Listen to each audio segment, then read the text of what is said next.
Good evening, everyone. Welcome to Swimmer Sync 108. It is I, Mad Gamer II, and I'll be hosting with our good friend, Keon. How are you doing tonight, my friend? I'm doing well. It's a beautiful Wednesday evening for some Splatoon. How about you? I am doing just fantastic. Excited for the matchup tonight. I was looking to see if we had any teams that would be playing in Bowtie City this weekend. So far, I've only been able to find one. I think I recognize like a few from the list of teams that registered for 108 for SOS 108 there. So I wouldn't be surprised if some of the teams who are registered here for Summer Sync are using this as warm up leading into the upcoming weekend. That would be the perfect time for some warm up.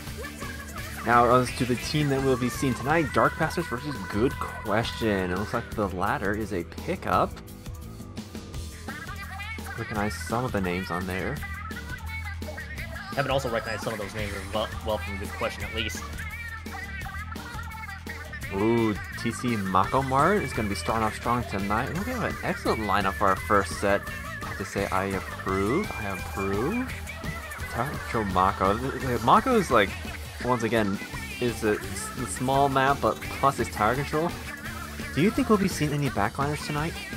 I wouldn't be surprised if we actually do see any backliners tonight here in Makomart Tower Control. As you mentioned, this is a very good map combination, at least in my personal opinion, for this one. And I think backlines is definitely the name of the game, but I also wouldn't be surprised if both these teams really want to go like full-on aggressive.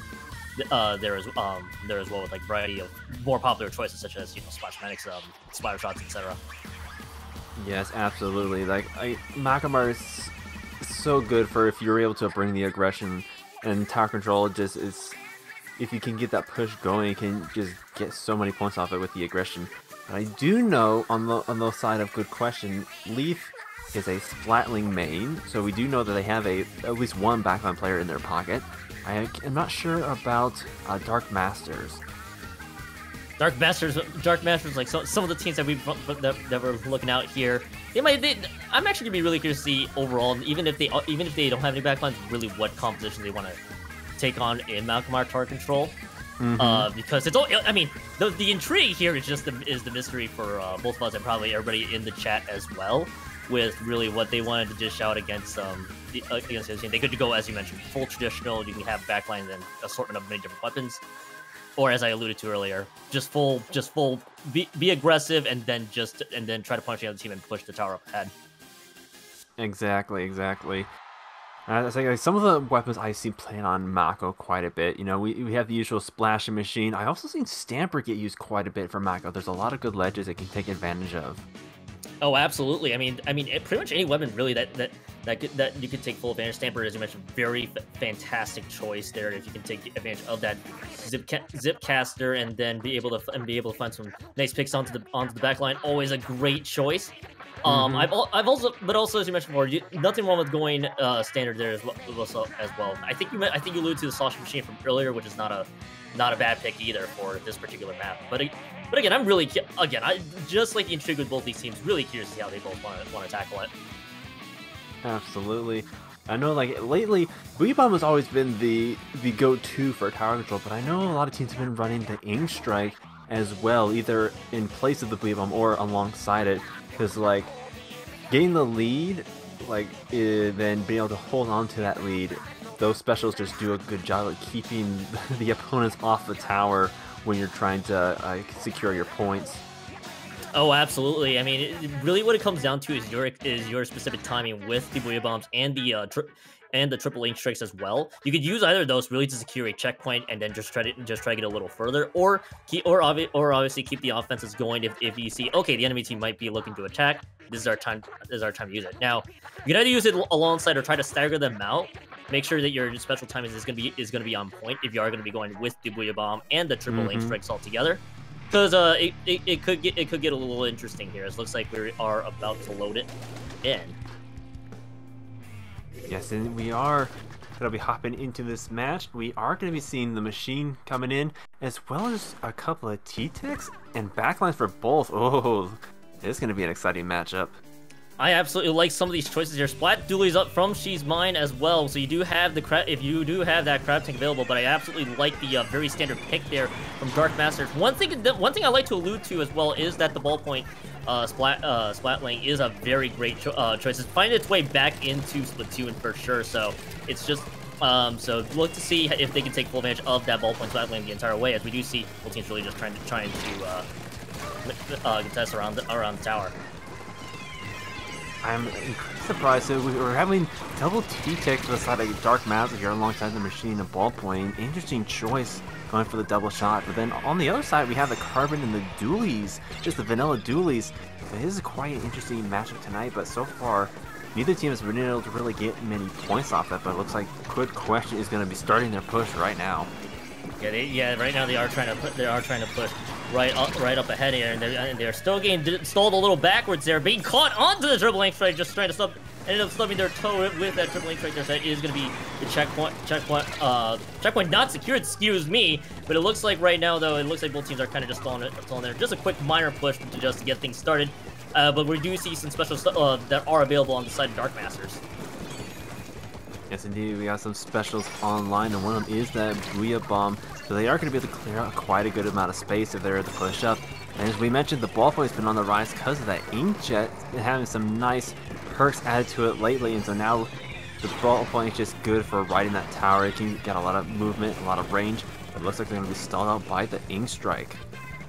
Oh yeah, absolutely. So again, they're going very standard here with that resurgence onto the ballpoint side lane, as you mentioned, with the Inkjet being buffed in here. And as we do see one or two members actually dropping on the side, good question there. And this should hopefully be leading to a possible push here, delayed triple to get things going for Dark Masters right now. They are still trying to buy themselves some space, trying to get Ink down on the top around the tower as much as they can. They're playing very methodically, nothing wrong with doing just that.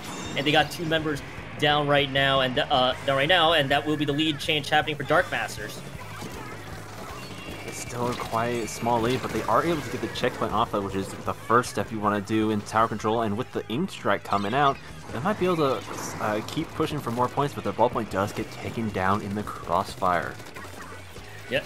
Yeah. With most of the ballpoint still getting caught in that crossfire you mentioned, they only gotten to 54 points remaining, so still a nice push overall. But let's see if Good Question has it kind of pushed up ahead. They just popped the crab tank just earlier there, so they're hoping to buy themselves a lot of space. We do see the retaliation with that triple Ink Strike and many other specials being thrown there, trying to at least set up the defenses big time here. But looks like Good Questions, they don't quite have an answer to solving Dark Masters right now. Dark Masters is still being thwarted around. Their specials are being pushed out right now, but looks like he's still being stalled out here, and with about 2 minutes, probably in change and such.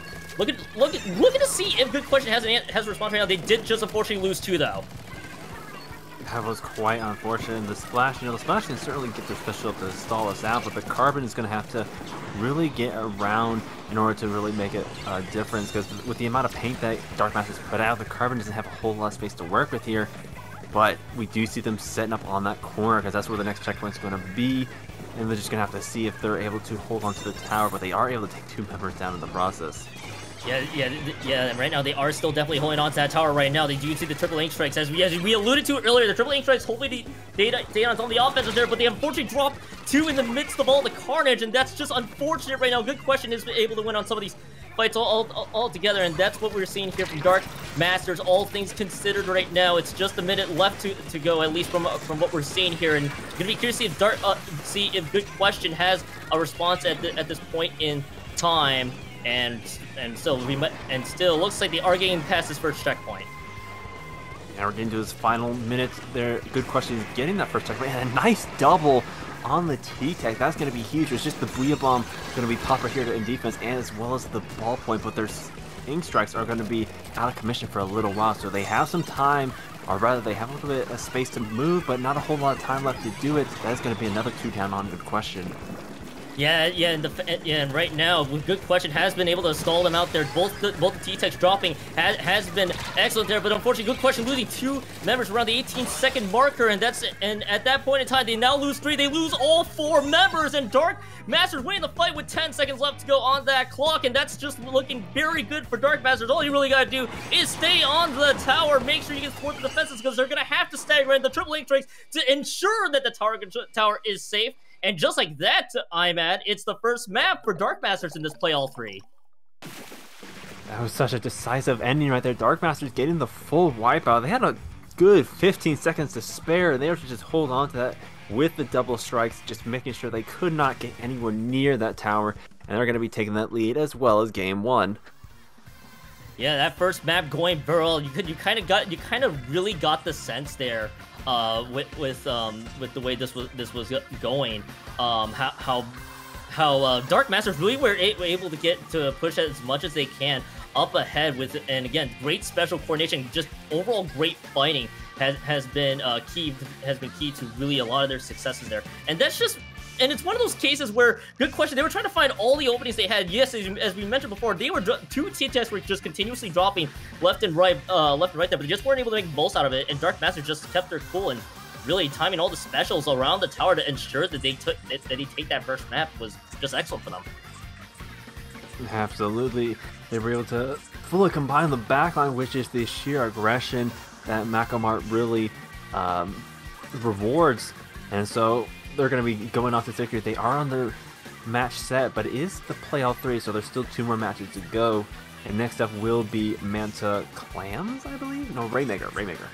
It is Manta Rainmaker there, and that's it. Manta Rainmaker is certainly a map combination that has been played. You have to take full. Yeah, that is definitely something you have to keep in mind with the checkpoints there in Manta Maria. And I'll be curious to see with the way the terrain kind of works. IMAD in Manta Maria, see if teams really try to find ways to navigate around. Probably again, just some great flanking weapons, which again just be a lot of the front lines. You can see rollers there as well. You can see just typical splatter shot usage the same. It's just something to worth keeping in mind. Absolutely. Now this last one, we did see, as we were talking about, like tower control Macamart, it does do well for a backline. But with Rainmaker, you tend to want a little bit more aggression. Do you think that either of these their Splatling players will be swapping off for this next one? I mean, if you do see Splatlings swapping out, it's likely because they don't want to navigate around again some of the terrain that Manta Maria has offered. There's not really great places per se that you could attack with the Splatling all around, and that's it's just something to absolutely keep in mind. As we do get to load in here, and once again, Dark Master is really just sticking with the same compositions. Good question's just going to be going. It looks like pretty much nearly the same, except the 96 Gal Deck goes back. And you alluded to the Splatling. Once again, I'm wrong. It's QB on the Splatling. Yes, not a whole lot of changes here, but yeah, the 96 coming out, that's going to bring out the Splash Roll and the Kraken there. Manta Maria, it does have like a lot of flat space that doesn't really hinder the Kraken too much, but that's going to be 3 down for Dark Master. Just the ballpoint, able to take it out, able to jump out just in time, but it doesn't seem to be a whole lot of good question to be able to start this push and say that it's a Kraken pops up on the pedestal.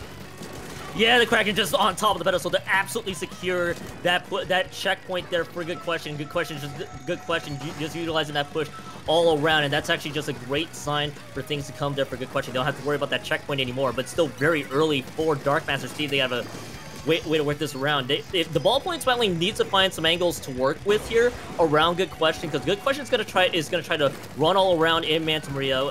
They're with the rest of their team. You gotta respect the Carbon Roller Deco and the Neo Splash-O-Matic all around here. Triple Ink Strikes, by the way, being used across the board. The Carbon Roller does drop the minute I say that out loud, and it's 2 members down for Dark Masters, but Good Questions also trades too. I don't think they're gonna take full advantage of the Rainmaker push as much as they can. It's really just that fight really is there to secure space. As soon as I say that, Dark Masters lose 2 more. The Spy and they're just cornering those last 2 remaining players of Dark Master along with the Wavebreaker, but unfortunately a Stray Bomb stops them cold in their tracks. They're not able to make too much more progress, but the Carbon Roller is set up rather nicely in the street here. We'll have to see if they're able to get any picks off this positioning, or if they're going to be flushed out too early. Yeah, it's just something to really keep in mind there. The Carbon Roller can find a lot of picks there. It can help enable Good Question to get even more points on the board. We do see the nice Legato Deco dropping. The Rainmaker has been reset, so everybody's going to be fighting back in mid as much as we can here. And it looks like we do see the special beam come out here, but the Trizuka shot is excellent. It takes one of the T-Tag members there. Excellent placement, and then the second T-Tag drops there as well. Good Question comes out on top, taking out the two T-Tags, but it looks like the Sloshing Machine is going to find one by the end of all this, and it looks like we do lose QB. They're trying to navigate the Rainmaker to the left side, and Good Question drops two. Dark Masters with a decent hold. It could have been so much worse, I'm mad, but it looks like Dark Masters were able to hold them up just well. You know, so far we're about halfway through this match, and although Good Question hasn't been able to push past the checkpoint, oh my goodness, they've been doing a good job of keeping control. But I say that just as two members go down, now Dark Masters has a chance to get their own checkpoint and start putting some points on that board. And this is not even a lead there. It was only just the first checkpoint I'm at there, and it looks like Dark Masters, they just move a few inches, enough to snipe the lead away from the Good Question here. QB's at least able to hold off the Rainmaker holder there, and with that heavy splatling. But now Good Question having to play from behind with about a minute 50 and change left to go. So it's going to be something to really keep in mind now with Good Question. How do they really deal with Dark Masters right now? The Sloshing Machine is just becoming a problem. One of the T-Tech members do drop, but again, you have to continuously respect that Sloshing Machine that's just proving to be a big problem all day. As soon as I say that, though, Good Questions do take out two. Do they heavy up in this Grape, just pressuring their bunker? This is an excellent spot for that heavy to be. If they're able to pick up the Maker, and they do, they might be able to start pushing off, but they have to watch out for that. The Booyah Bomb is getting the Rainmaker stuck in the corner, but they're able to live. Will they able to survive the strikes? Oh, they're just on the edge, dancing around these specials, and that's going to be two other T-Techs down. Yeah, the 8-Jet is insanely clutch, but an excellent navigation there from Hitori there, which pretty much allowed Good Questions to navigate around and get a lot more points than they should, but the 8-Jet for the ballpoint finally himself is insanely clutch, and that could have been a massive lead swap, but again, both teams were just trading, and the tradings were just going to continuously favor Dark Masters, the team with the most amount of points by the end of all this, and even all that being said and done, now coming down to crunch time, 35 seconds left here, IMAD. We do see the triple link strikes being popped. Good Question. They got two specials online and they're just used up. Wow, it was like Good Question. They had slowly run out of time. They had such a Hail Mary push right there. They almost made it through. But as you said, there's just the clutch play by the ballpoint was able to keep them out. We'll see if this Kraken is able to take down the Rainmaker because they have to be able to get that Rainmaker back. Yeah, they just took out three. I'm a little interested by Dark Master. They tried to fight for more points, which may have not been the wisest decision. I believe it's going to force a little bit of OT here, and yes, it will be OT, but two members have dropped. I think Dark Masters knew a lot more than what I was kind of alluding to there. They did pick up the Rainmaker for Good Question, but that's really all that's going to be, I'm mad. And Dark Masters, they took home the second map. And they took lead with about 2 minutes left to go. Good Question had a valiant effort trying to get a counter push of their own, but they just fell short. Yeah, good Dark Masters were able to just hold on to that lead by the skin of their teeth. Again, the fantastic Inkjet play by the ballpoint, taking down not only all the remaining members, but then locking down several more jump-ins that tried to keep that push going and just would not let them get past the last couple of points that they needed for that lead. Yeah, they really needed all the members really to stay alive there, IMAD, because Good Question, they were dropping too.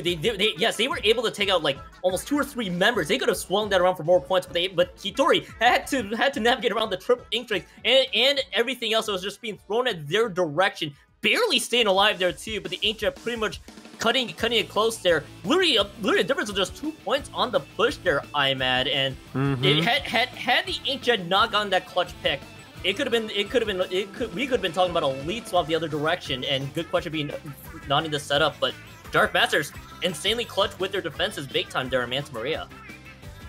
I think that was huge too, because like we saw with the first half of that match, again, just Good Question having so much good control, like absolutely just shutting down both of those T-Techs, not allowing them to really get their specials up, but the machine was able to hold their ground and get several key picks that led them to be able to get not only the checkpoint, but also that lead halfway through, and then just, again, being able to hold on to it for the rest of the match was so crucial. Before we talk about Museum Plan Blitz, I know you just highlighted the machine.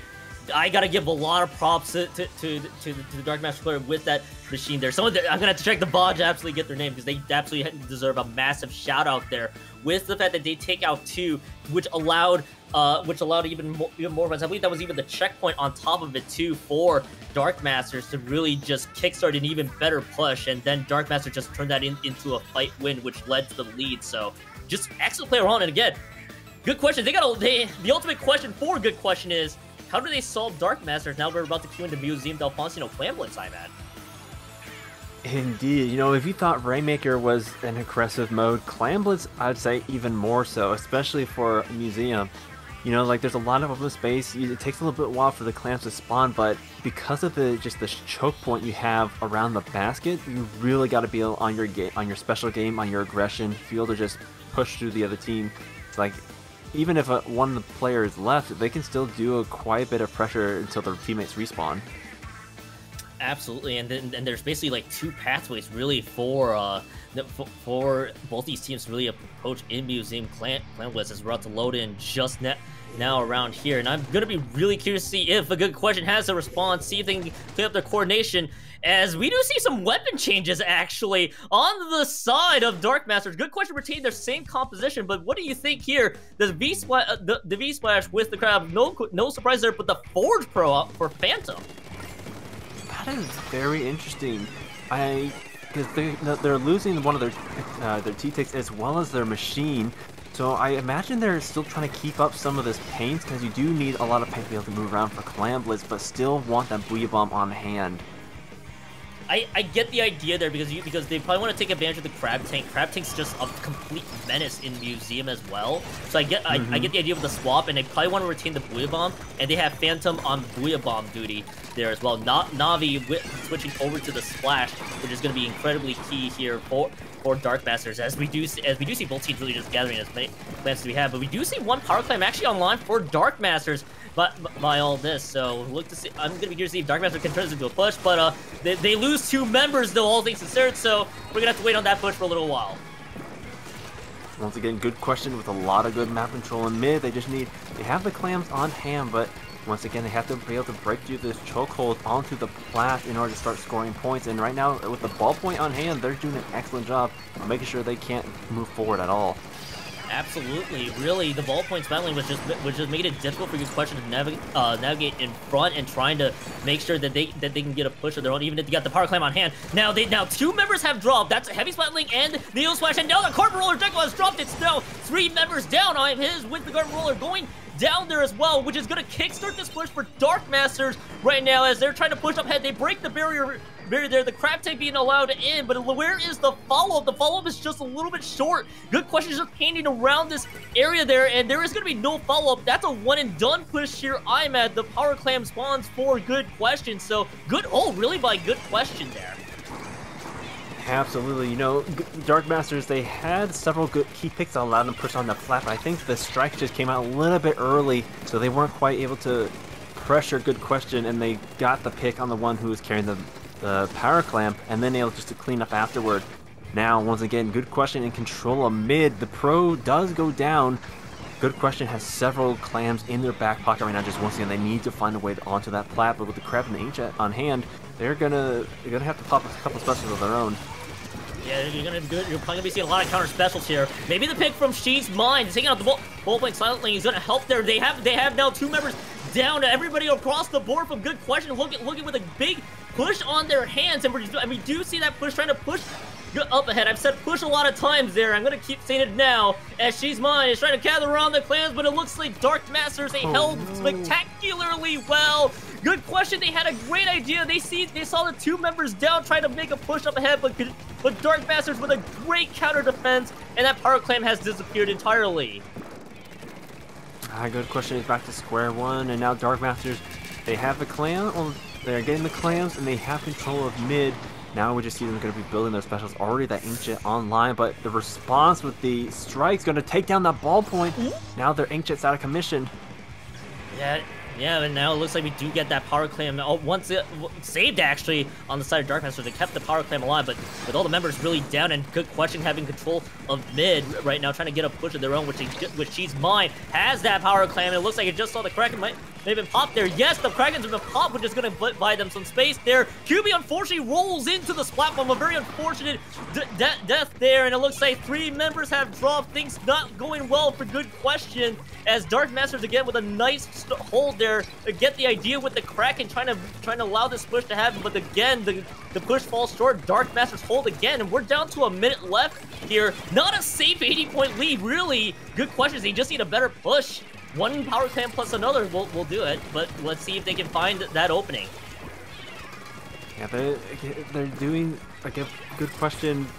They're playing all the right plays. They're able to get the clams and get the movement going, but just the sheer amount of pressure that the Inkjet and the Crab have been able to put on, like they're not, even if they lose several of their members, just those specials alone just absolutely lock down that plat. And 30 seconds to go, they don't have a whole lot of time left. Kraken's trying to find a pick. They just need a couple clams. Like, you just need a power clam and a regular clam to get that lead back. But once again, there's just so many members of Dark Masters alive and just putting out a lot of paint. I like what Dark Masters are doing there. They're absolutely playing full defenses right now. They're not going to entertain the push. They don't have time to entertain a push. If they stay alive right now, that's gonna be insanely key. But for Good Question, they have to play very risky and super aggressive to find those picks here. We're down to triple zeros right now, so they got to get a push going into this overtime marker. We do see the HF being popped in, but the Trizuka and the Kraken, they're popped right now. Where is the push from Good Question? As we do see two, and they are able to stick around the block there. All they gotta do is find the one clam. Where is the one clam? She's Mine has it, and She's Mine throws it in, Imed. Good Question. All they needed was a power clam and another, and they find just enough to at least make it a 2-1 set for Dark Masters. What a nice save by Good Question. That last push was huge. Like, once we saw the staggering of the special, first the strike, then the Booyah Bomb, then the Inkjet coming out from Good Masters, but they were able to stay alive. They were able to push through the onslaught that was coming at them, and we saw the Zuka shot come out, taking down that member with the Inkjet just stuck up in the air. They weren't able to hit that final shot to stop them from picking up the power clam. And that was all they needed to get that back. I mean, it was just also excellent maneuvering there by Good Question as well with that power climb. Really, they knew what their conditions are. I had a hunch that's probably the case. That they used that part. They used the block that was near the barrier to at least navigate through, and they just sneak it an opening. They just have to hope. They just have to hope that one member from a Good Question is able to cash that one in there, as again, just one power clam plus one was going to seal it, and they're able to do just that. Just also excellent Kraken usage and the other specials being thrown out there, and they turned that around to at least make the set 2-1 for Dark Masters. Just excellent third map overall by Good Question. Indeed, and this is a play all three, so every single match counts. This could be the deciding factor later on, even if they aren't going to be taking on the set this time around. Oh, absolutely. Just being able to win that third map here, IMAD, for Good Question, is going to mean a whole lot once they start playing to the other play all threes for the rest of the way into this pool. So good question. If they can build on that third map to the later play all threes here, they might be able to get something good going for them. But we'll have to wait and see how they play on their remaining sets here during this group stage. Absolutely. But in the meantime, that is going to do it for this set. We're going to go to a short break while we set up the next one. So stay tuned, get some water, and we'll be right back.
Welcome back, everybody, to Swimmer Sync 108. We are ready for our second playoff 3 of pools here. Once again, I'm Kyon. Once again, IMAD joins me for this one, and we got ourselves another matchup. It's Macaxira versus, let me take a look at the book here.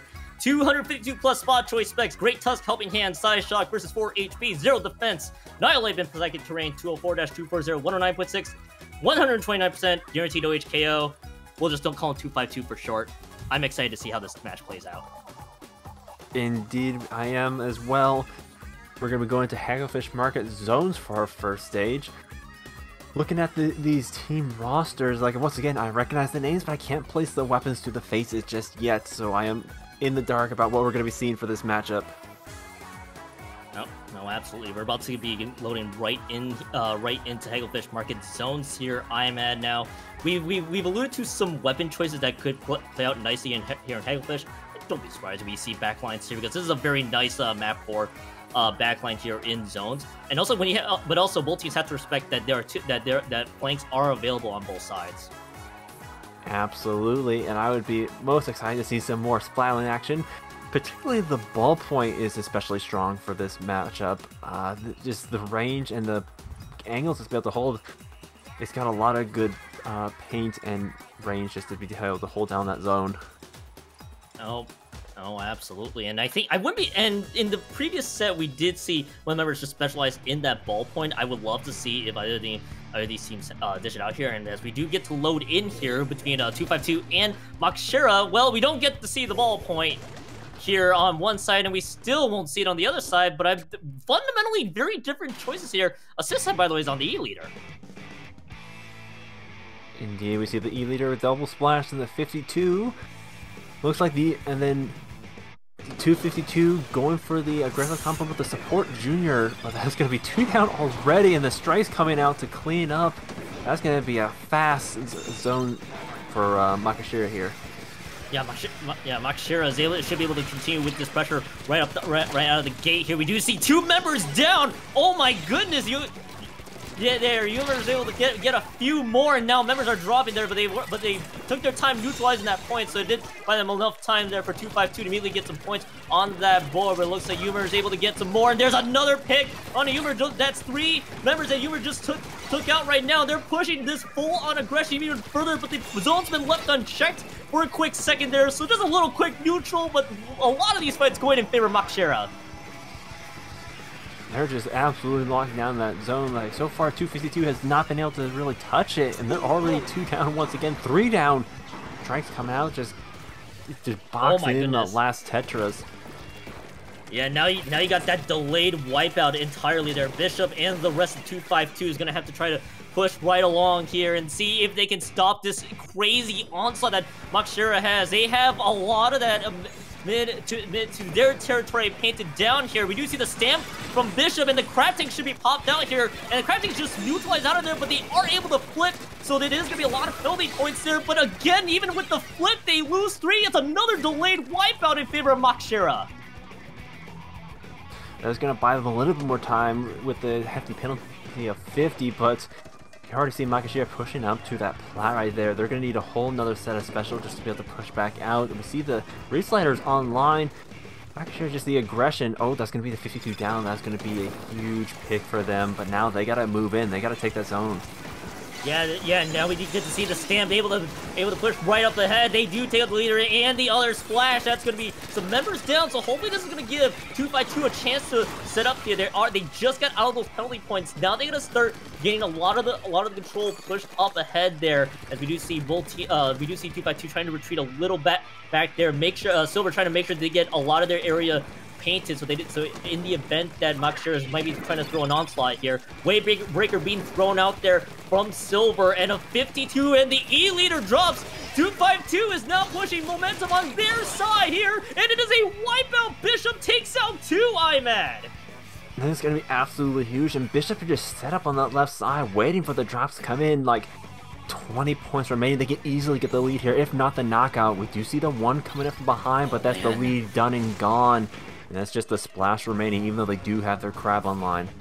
Yeah, all the crabs online, and Macaxira going down at the absolute worst moment. And despite the fiery start from Macaxira, 252 keeps everything going. They kept themselves cool and collected, knowing that okay, we just gotta win another fight with the stamp and the crab on our side. And just like that, 252 able to roar their way back to winning map 1. I am immensely impressed by that comeback. Like, as you said, they just has so much good control. Like, even when they were basically locked out of all the specials coming out of them, they were able to get the zone just once to get those penalty points on, and then another time just completely shut down Macaxira's hold on zone. And then when we saw the wiper, they got up into the plant, they just would not go out. They moved in and wouldn't move out.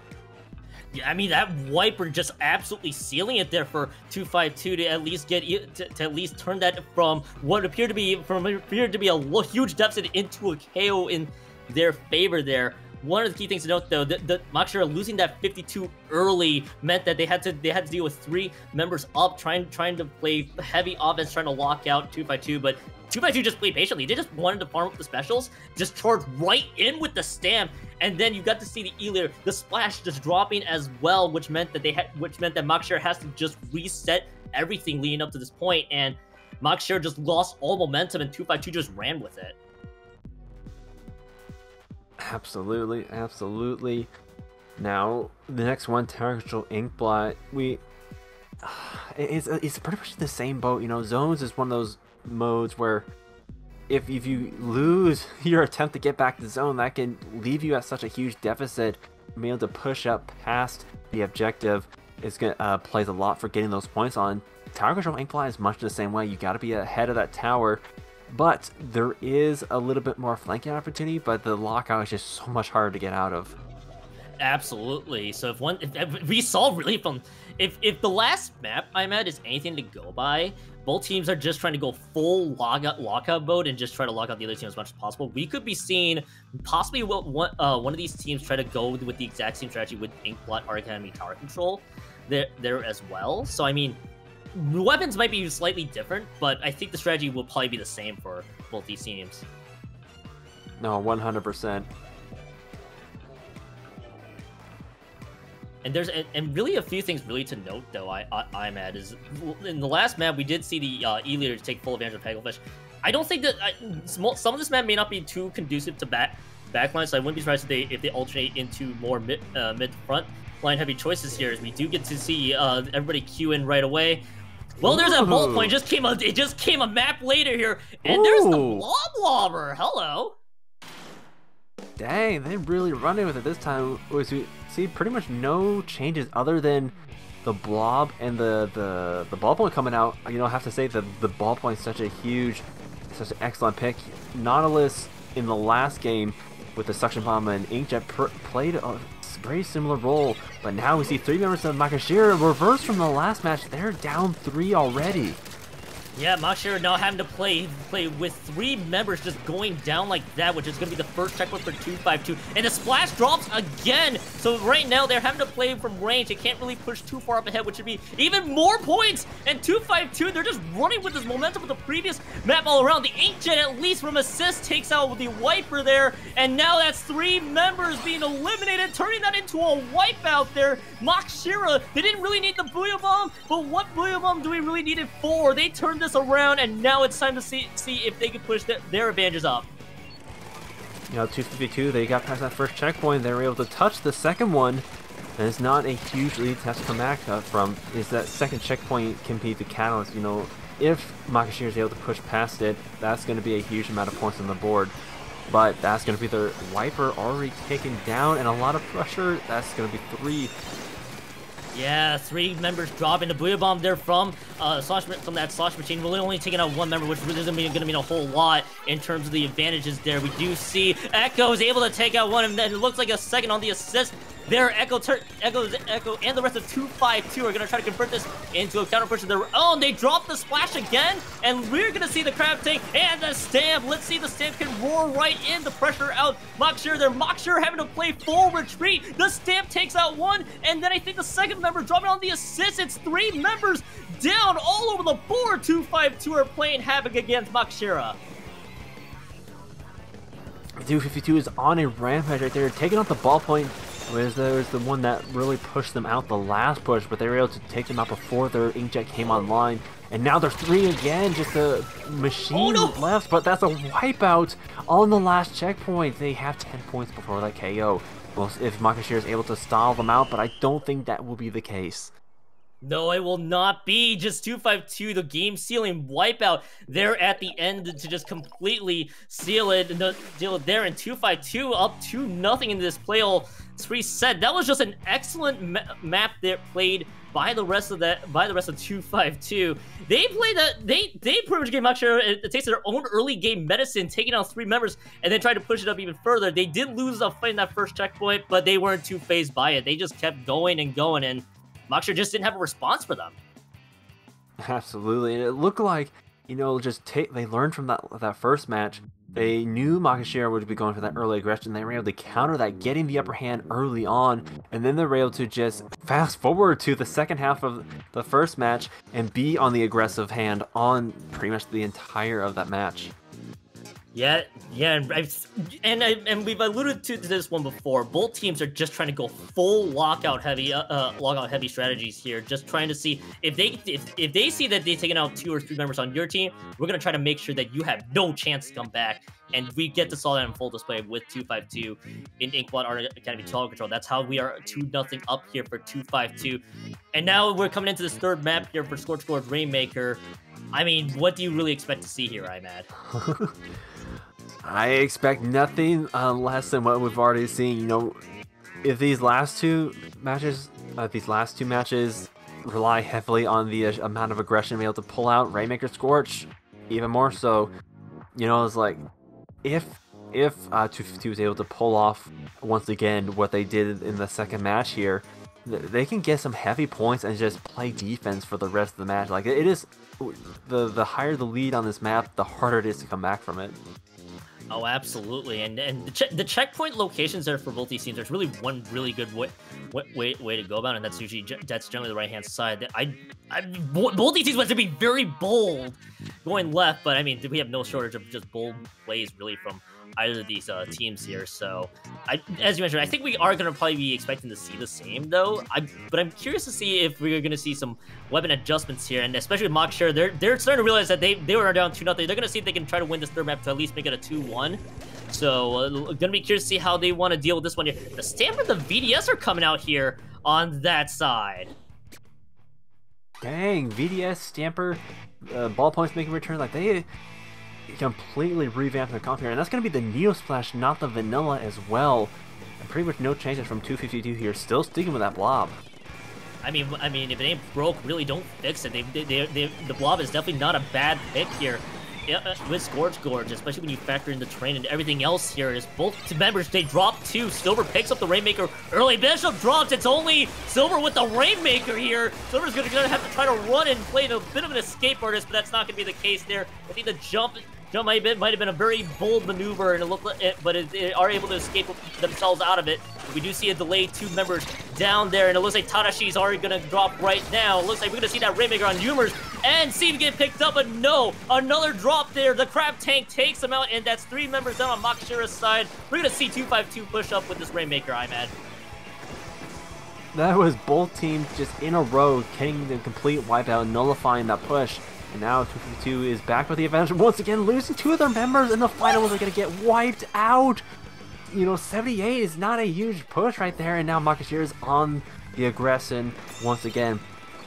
I like this play of a Macaxira here, also trying to paint and carve out an easy path in, but Echo almost left unchecked, but the ballpoint Splatling sniffs out that flank entirely, and Bishop's trying to navigate around. Ali is trying to see if they can find something. The Reef Slider going to be coming out here, and the Reef Slider at least takes him out. That's not going to be a lead flip right away for Macaxira, but at least bought time for 252 to respawn. Inkjet is not going to be finding any value at that point, and it looks like that is a great hold there, and Silver finds one more, and what an excellent hold, and Silver picks up the Rainmaker here, IMAD.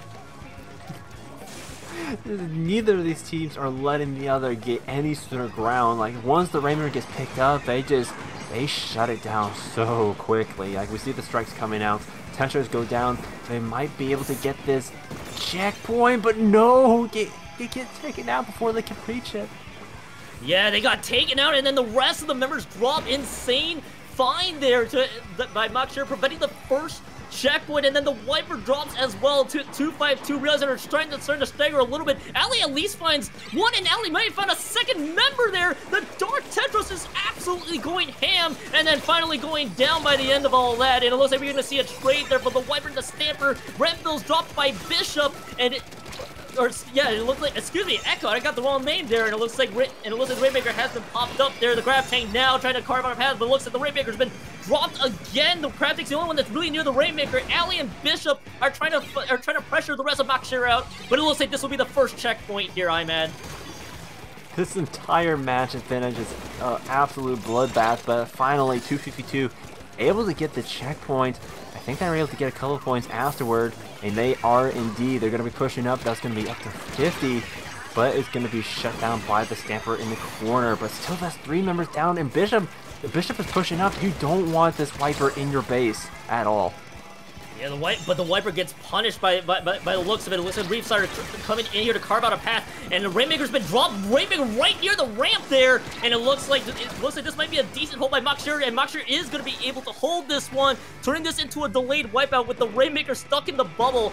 And now you're gonna be seeing a reset here. They're gonna pick up the Rainmaker and try to force another push in the other direction. So looks like Macaxira looks like they might be trying to cook up a plan here. We do see the shots from the Rainmaker being thrown out there. Bishop dropped by the Rainmaker. Shot there. Crab Tank got popped there as well. It looks like both Stampers and Wipers are out of the picture at the moment. And it looks like with everything being thrown out here, with Macaxira still stuck from the back, the rest of 252, that's a huge lead, but Macaxira is going to have to find an even better push. You see, they still have a chance. 1 minute left to go, Imad. Down to the last minute. Macaxira still has to get the checkpoint. It's like, I can't tell you the amount of times I've seen teams take it to 16. Like, this is gonna be so difficult for Macaxira to be able to come back from, and with the delayed wipeout right there, 252 is gonna be able to clean up so well in this middle area. They don't have enough time to hold the Rainmaker, but they're gonna be able to at least stall for a good amount of time.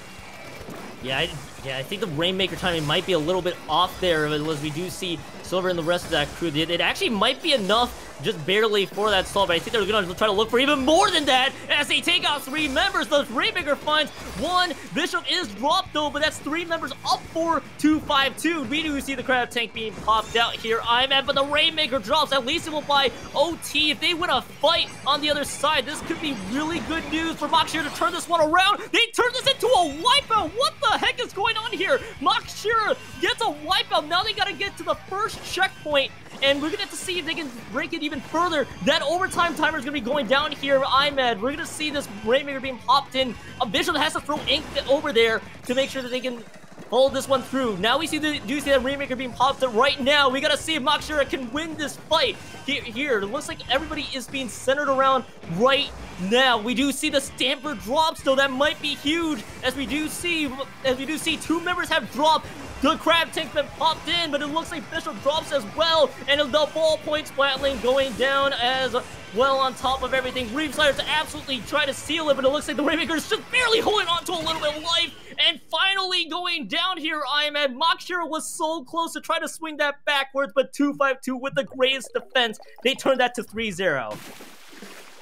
We saw Macaxira, they were setting up, they got their special coming out. The early pick on the blob might have done it for them, but 252, they stayed alive. We saw all 4 players staying alive throughout that entire engagement. And even though they lost the wiper, they were able to take out the stamp and then slowly make their way forward. Like, heck, I thought the Rainmaker had fallen off the edge trying to escape that Reef Slider right at the end. But the Tetras are able to just clean that up and take the 3-0 for 252.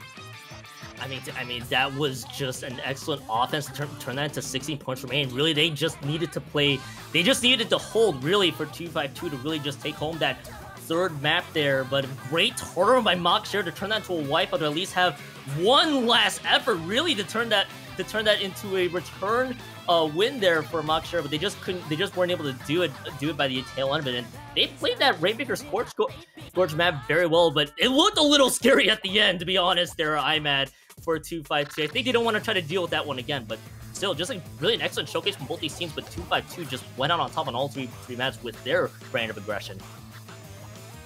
Absolutely, absolutely. Oh man, this is that was such a good set to watch. But unfortunately, we do have to go to another break as we set up for the next one, going to our third set of pools. So don't go anywhere, stay tuned, and we'll be right back.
Hello everyone, we are back with Swim or Sink 108.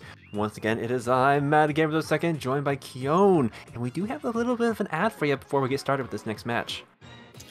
Absolutely, we got an ad for y'all to have here. It's Gridlock. Who's ready to compete with the best that the East Coast has to offer? Coming this July 15th and 16th, 2023, Metro Inc. proudly presents New York City's first Splatoon 3 major Gridlock. This 2-day LAN tournament will have room for up to 32 teams that will go head-to-head in front of a live crowd. Not ready to compete? Fear not, as there will be free play setups for friendly matches, opportunities to commentate, raffle events, merchandise tables, food, and more. For more information, check out start.gg/gridlock and follow the QR code for links to the Discord and socials. That sounds hype as heck. Can't wait to be seeing all the teams going out to that. But in the meantime, we're going to be watching Toolbox versus WaveBreak. Yeah, I'm going to be really curious to see how both Toolbox and WaveBreak, how they get to perform in the third to play all three set here. We got Clan Blitz, Manta Maria here coming up here. I'm going to get the wrong name at some point. I apologize. I'm in front of that. Ivan, what do you have to say for Clan Blitz Manta Maria? Well, just going back to our Rainmaker on Manta, you know, both have a very similar, strategies. Fairly, like you're gonna have a lot of aggression trying to push past the typical like street area just to be able to get to the clan basket. But if either team is going to be opting for a backline, as always, Splatlings just do such good work on this map. The grates, the bunker, just they can get some really good advantages here. Oh, absolutely, and we did see Manta Maria Rainmaker last time. So both these teams have already gotten somewhat familiar with Manta Maria map as a whole. So I'm gonna be excited to see how both these teams want to approach, especially with the fact that this is a Clan Blitz map here as well, especially with the wide street to really factor in. No, 100%. And now we could see the full aggression. I know we saw some good carbon action on this map. We saw some machine, saw some T-Tech, some splash, but I think like Stamper and Carbon can just do a lot of good work, especially in the street area. Oh, absolutely. We saw from the previous match there between 252 and Macaxira that we did see some Wipers and Stampers being out and about. So I wouldn't be surprised if either of these teams, if they have a specialist in the Wiper and the Stamper department, see if they can turn that, see if they can take full advantage of it. But as no surprise, as the intrigue always goes, it's gonna be curious to see how both these teams really want to how they want to really attack Clan Blitz Manta Maria overall, all things considered.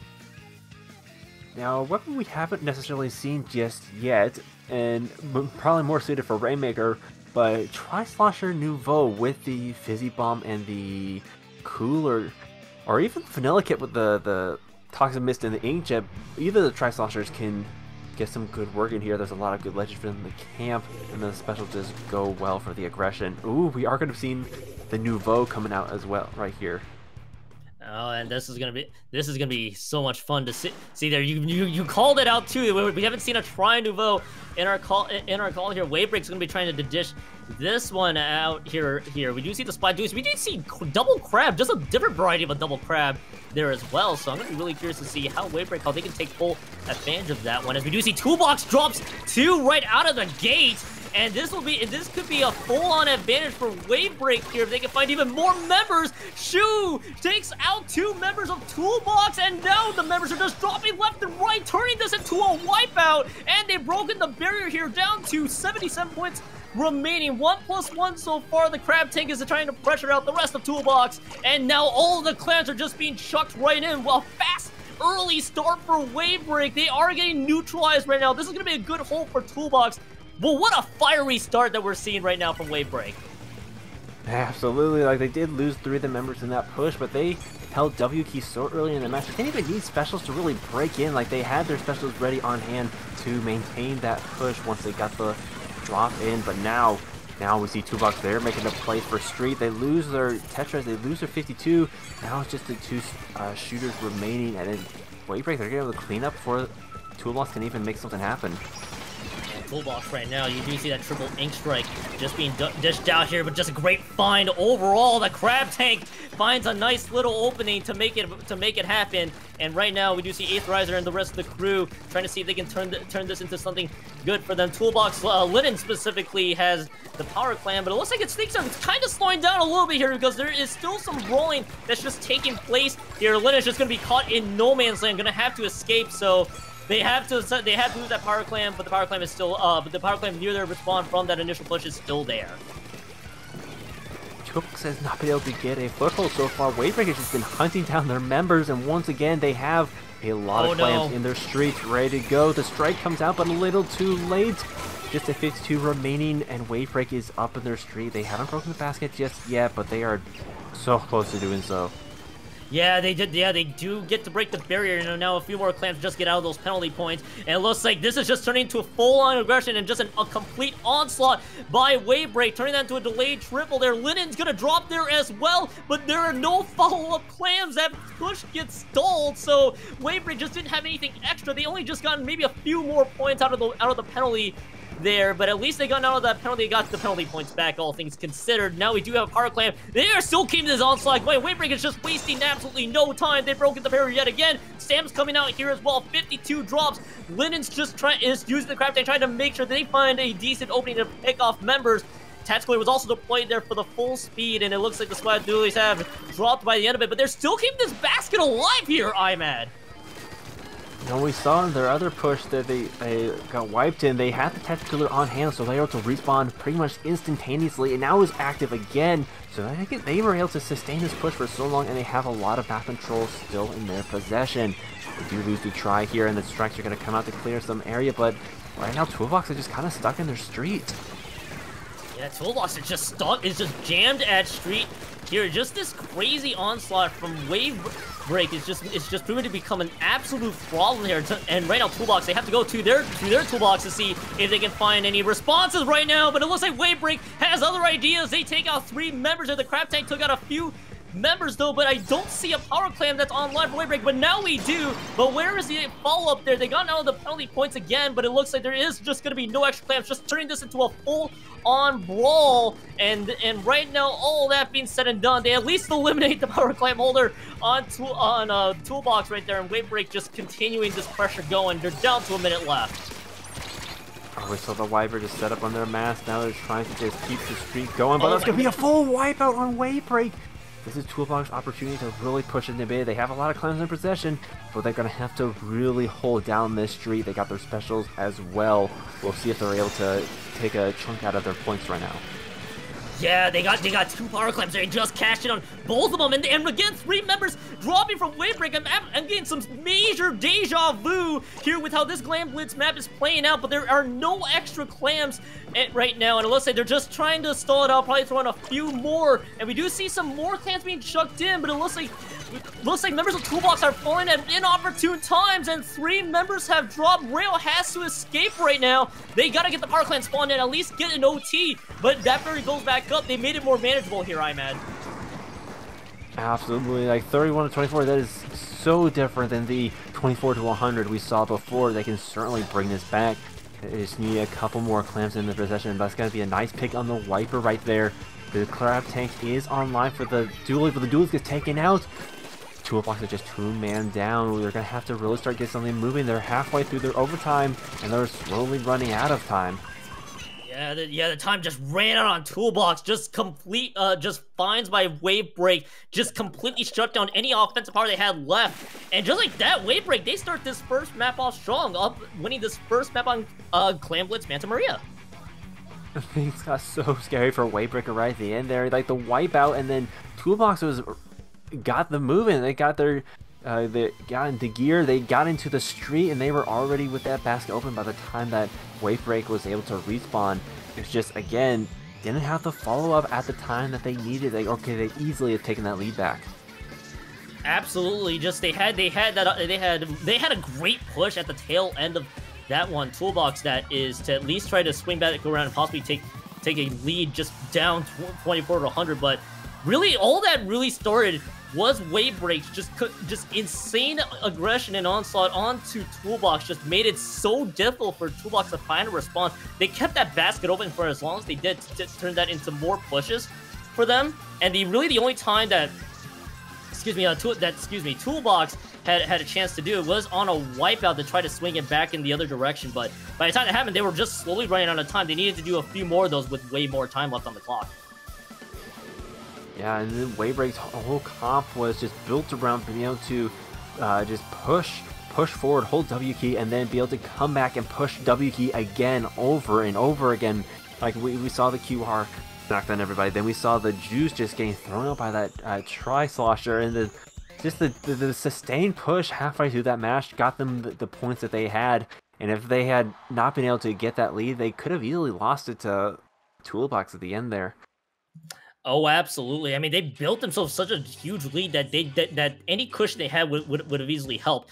Obviously, if they lose a lot of the members at the end, it would have been just absolute disaster. But in that case, didn't quite happen. They were able to hold off Toolbox's last push. So now we got that first map out of the way, we're on to Flounder Heights on zones. Now, one thing I want to know is that this could be a very slosher-happy map, so we could see them trying to vote back up again. But I wouldn't be surprised if we see both teams really going for more aggressive comps here in Flounder Heights zones. Yeah, zone Flounder is tough. You know, like Clams Manta, they were able to play off their QR and be able to just keep going. Like they were put so much pressure on the basket that they just eventually broke through. But with flat zones, you gotta be able to have a little bit more defensive posture because of just the amount of routes that you can have to get to the zone, and then just the fact that it's a dual zone too. It doesn't take a whole lot to stall out the points. Oh, absolutely. And we do see, oh, this is gonna be a duel of the carbon roller decos, by the way, Cheeto versus Deck here for both of these teams. So this is gonna be very fascinating to see how both these teams approach it, especially with we're gonna be keeping an eye out on some of those. Oh, it's very similar-ish weapon choices here, but we do see two members down on Toolbox right away. WaveBreak is trying to turn this into both zones, and they do just that, trying to find one. Shu is able to find the pick, and now let's see if WaveBreak can keep this one going. Oh, you mentioned before the Sloshers have such a field day on this map, and they're already Shu here putting it to good use on that try, hunting down the members trying to come up from that right side. They do lose their carbon in the process, but they have such a solid control on zone that they're not going to be losing it in a good while.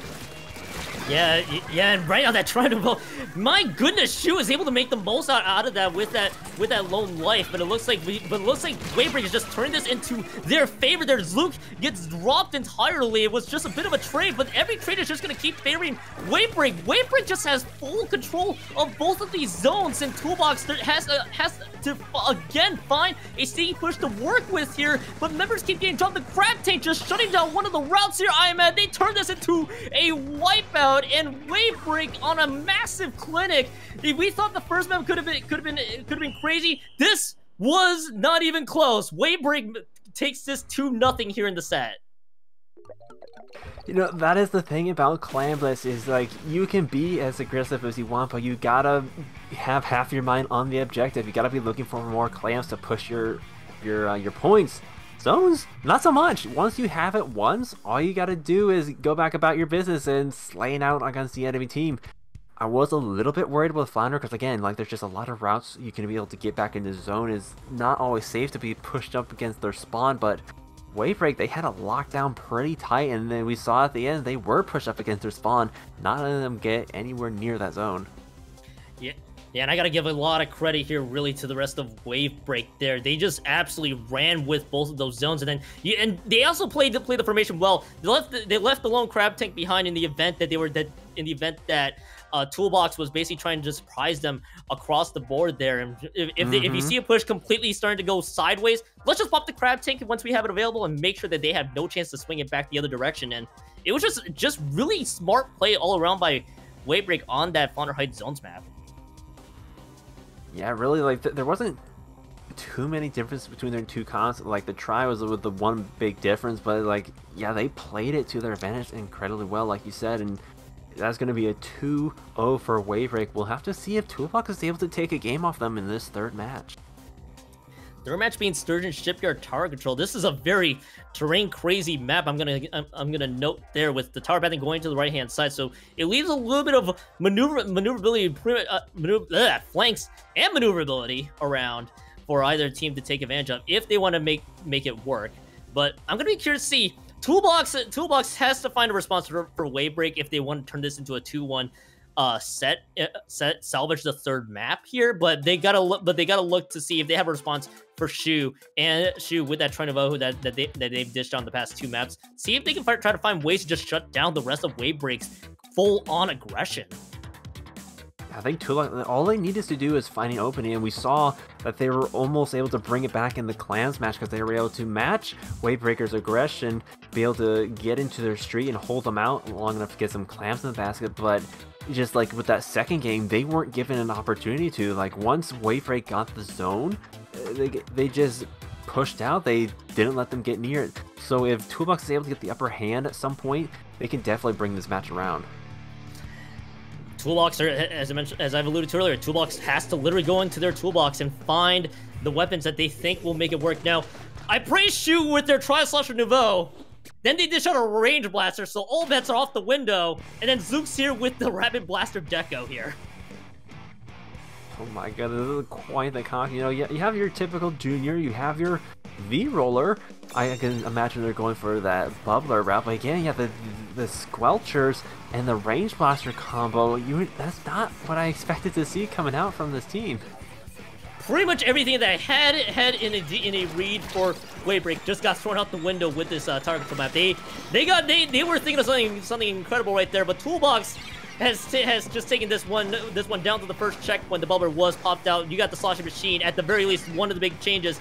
They have Booyah Bomb available, but they want to take advantage here. Booyah Bomb and Crab actually available here for Toolbox. They want to use it. The Booyah Bomb's being thrown out right now, though, so it looks like it's going to be used to pressure the rest of that group out. And it looks like Toolbox are still pushing up ahead. They take it out to 47 points range. Nice push all around, and that's a good start for Toolbox to just set the tempo for them. They lost 2 of the members in the process, but they got it nicely off of that, getting the checkpoint down and almost to the second one. Like, this is going to be a good start for them if they're able to keep this up, and they already have 2 members of WaveBreak down. Like, once again, like, they're getting the upper hand that they need to be able to bring this match around, but we'll see if they're able to sustain it against WaveBreak's just absolute aggression they're bringing out. Yeah, but the roller's just being left unchecked right now. The roller just found one, able to trade it with the roller, but that just bought enough time for WaveBreak to get through the first checkpoint. And now they just had decent control of this ground here, but right now we're going to get to see the collapse there. Toolbox, however, might have gotten neutralized. What the heck is happening here? WaveBreak able to neutralize this push, and now the roller's really the only one on that tower, buying enough time, trying to navigate around to make sure that the rest of the team squid jumps to them. And just an incredible fight close to the tower. They get themselves out of this one. The Shu finds a pick onto Rio, and now on to the third checkpoint. This should be the second checkpoint, excuse me. There, as the crab tank has been popped around this tower here, and it just looks like WaveBreak, they have not lost a step. Bubbler's being used here to at least protect the rest of that group, but it looks like Toolbox might have neutralized them, at least in the interim. Oh man, WaveBreaker is so close to getting that KO, but I think Toolbox is finally able to shut down that push just in the nick of time. They still have 2.5 minutes left to bring this back, but already WaveBreak is on the aggression. They're pushing in. They take down 2 members of Toolbox. It's just the Zook could be able to defend from this left side here, but the roller coming from behind. That is going to be a huge blow. That blaster out of commission, and there's not a whole lot of they can do to stop that KO. No, just WaveBreak just kept everything going. Slow start for WaveBreak, but they pretty much kept things the way they wanted to, and they take this one 3-0. The comps were a little bit magnificent, to say the least, but they made it work. And yeah, just the fight around the tower past that first checkpoint, and by the time they won that fight around the tower, at that point they pretty much set the tempo. Now they started just completely punishing Toolbox the rest of the way. It did take a little bit of time, but really just a great push all around from WaveBreak on the last one. I think what set WaveBreak apart in this matchup, you know, what they were able to do so well that led them to this 3-0, like they were able to chain their pushes, they were able to chain their plays together.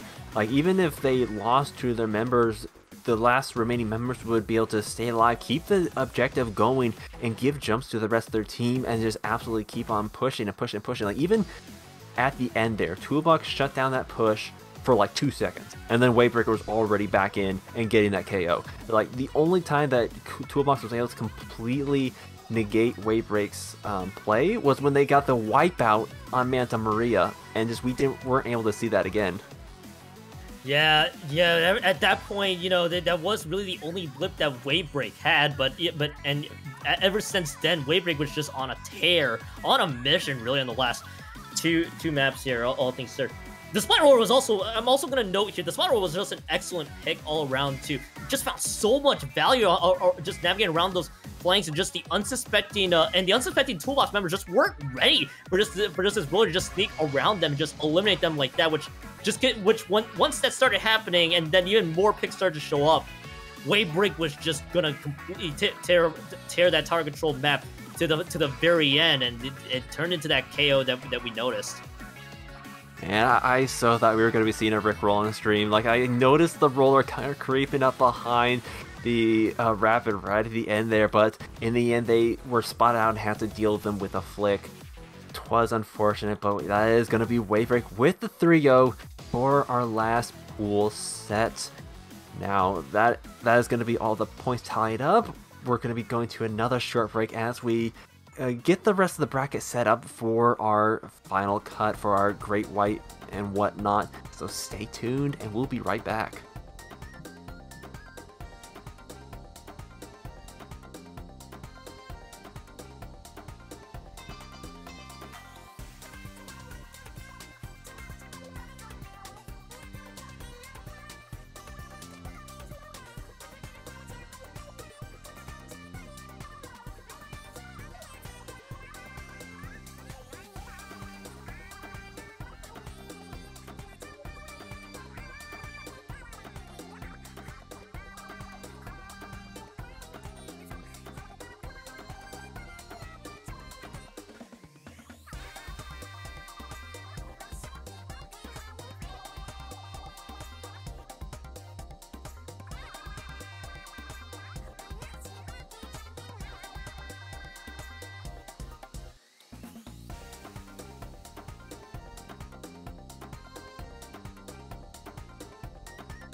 Welcome back, everybody. We're here with Summer Sync 108. We took care of all the pool matches, and now it's time for Great White Top Cut, or Top 16, if you will.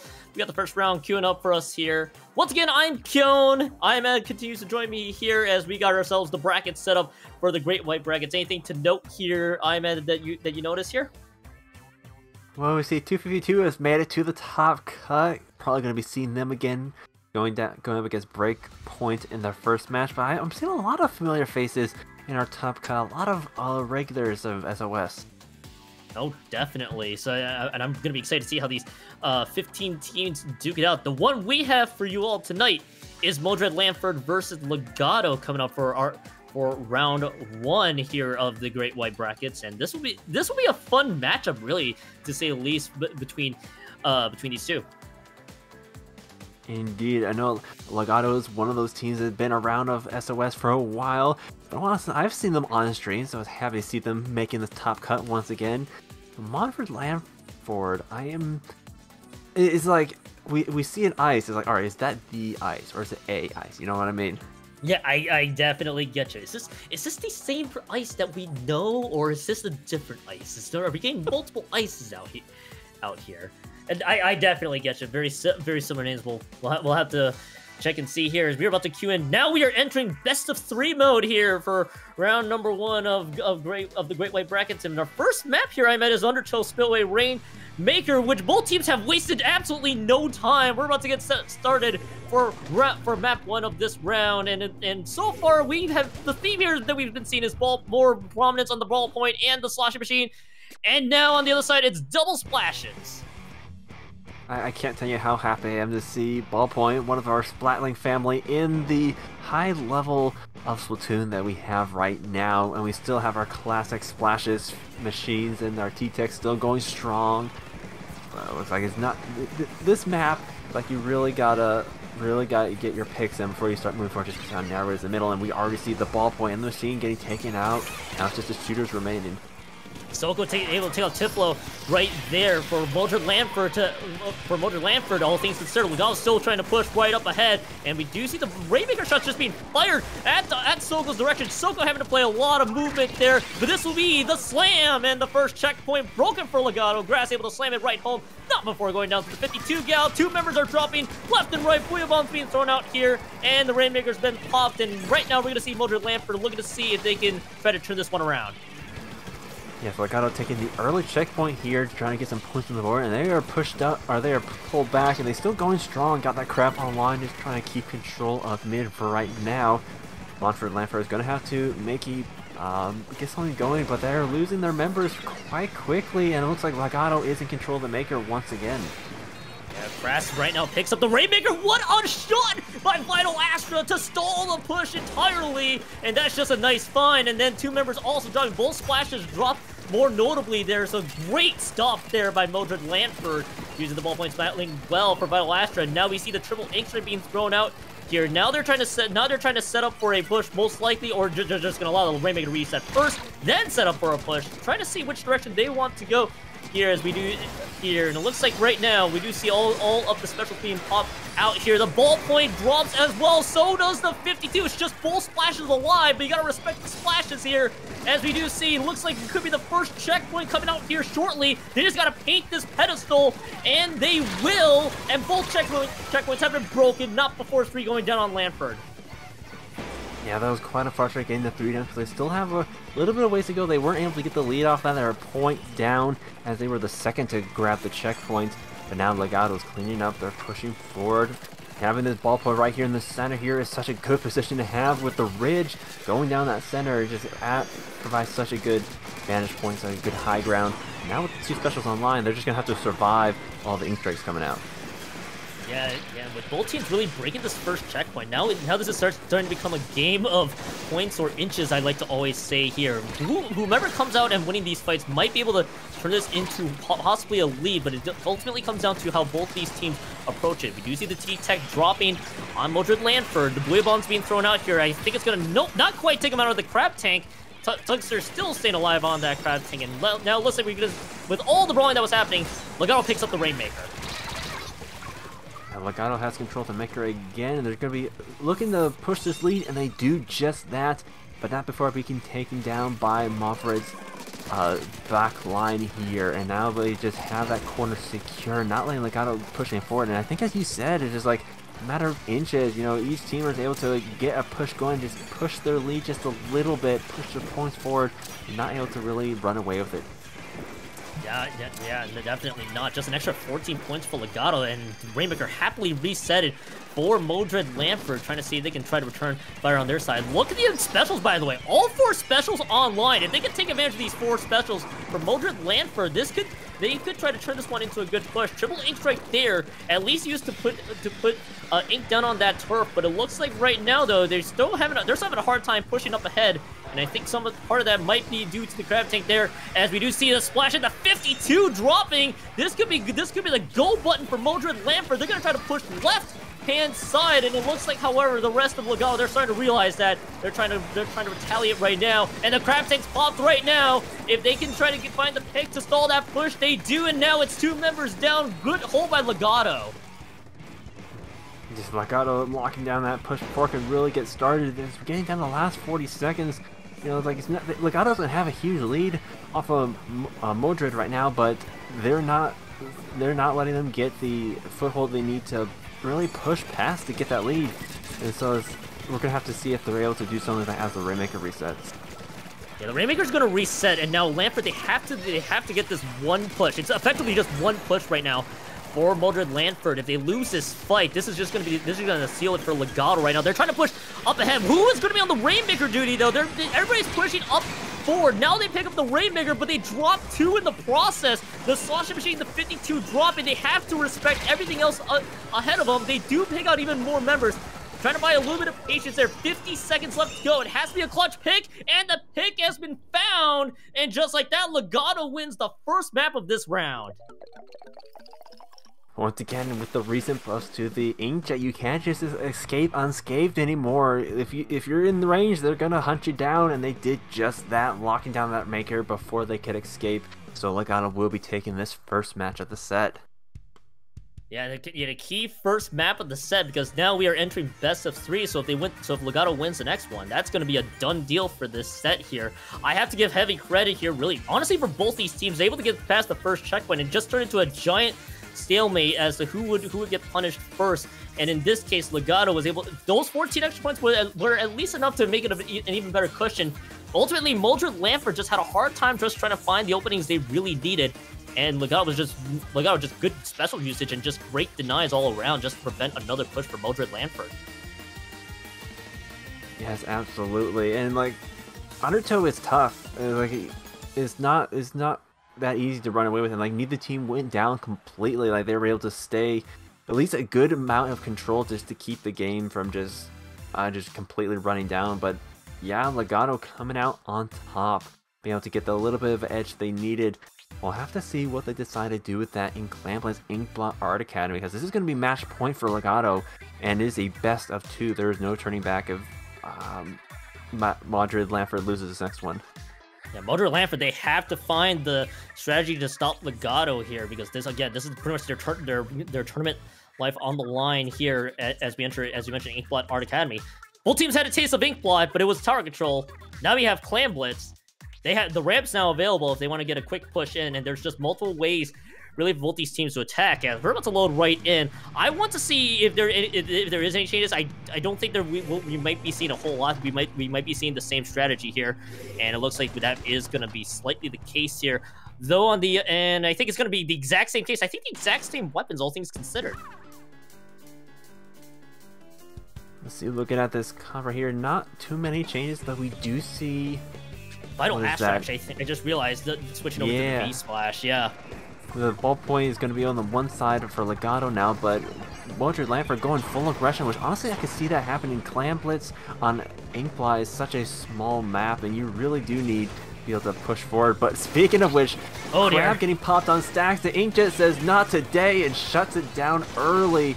That's going to be the 52 is the one that gets taken down, but Legato, they're pushing forward.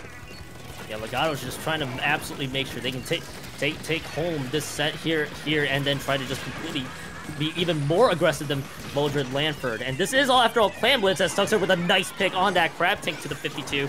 It's ultimately really going to boil down to Legato gaining full control of mid and then trying to turn a fight into a big push.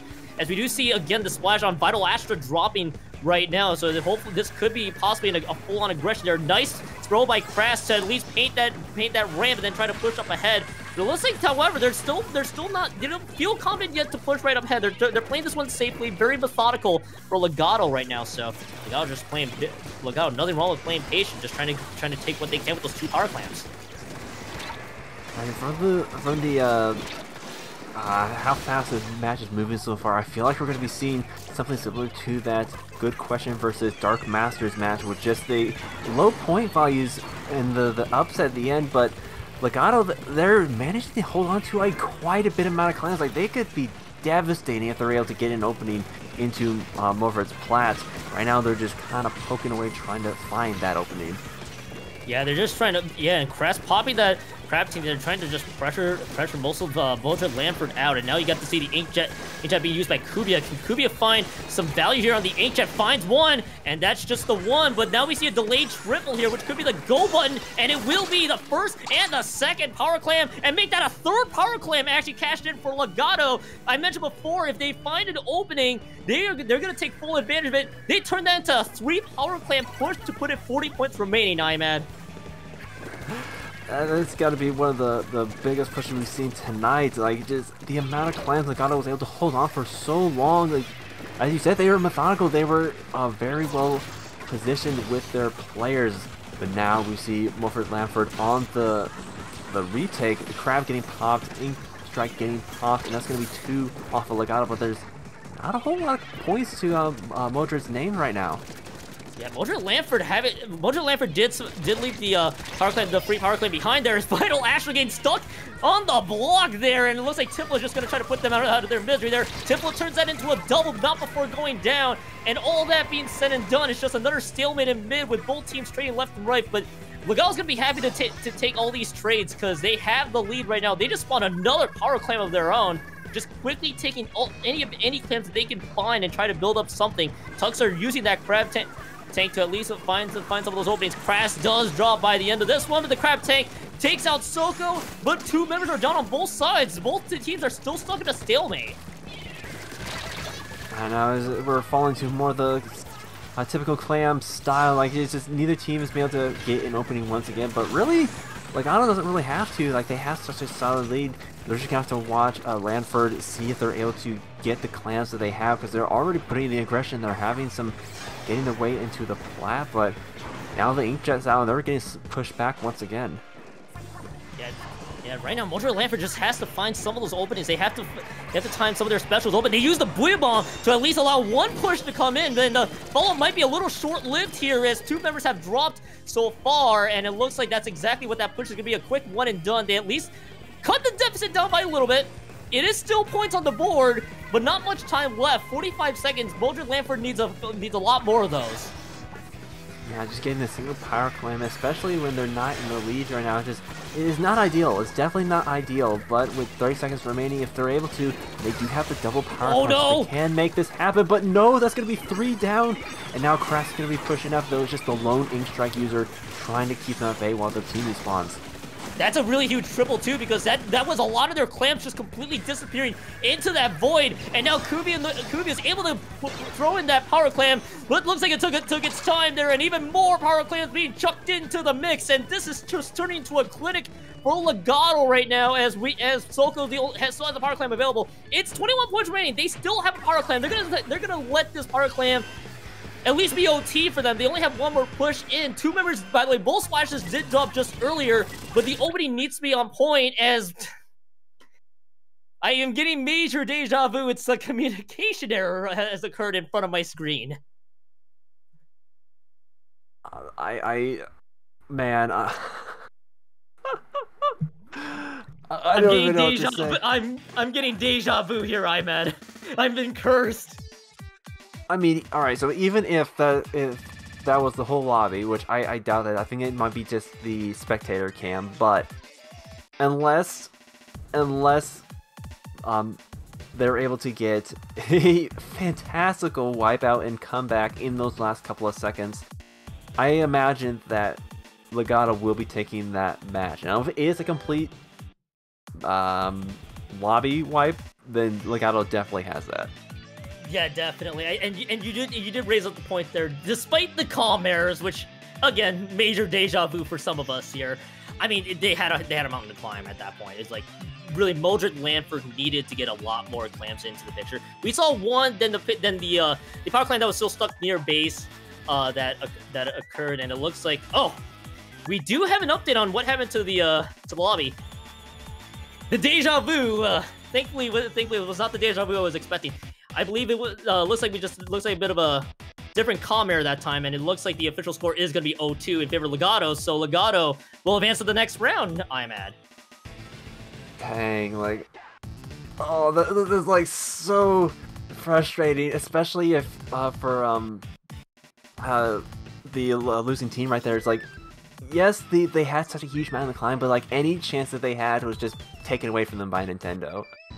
It just the complete game ending, like just hard stop and everything. Like kudos to Legato, they definitely earned that, but it's still frustrating to see.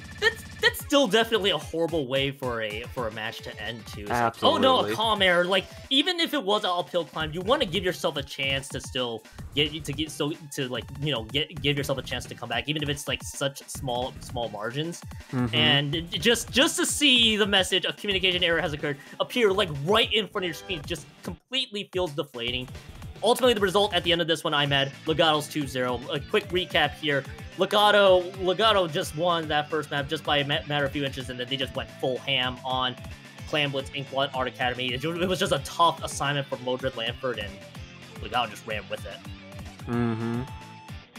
Indeed, that is gonna be a well-earned win for Legato. They will be moving up and going up against Decay in the next set.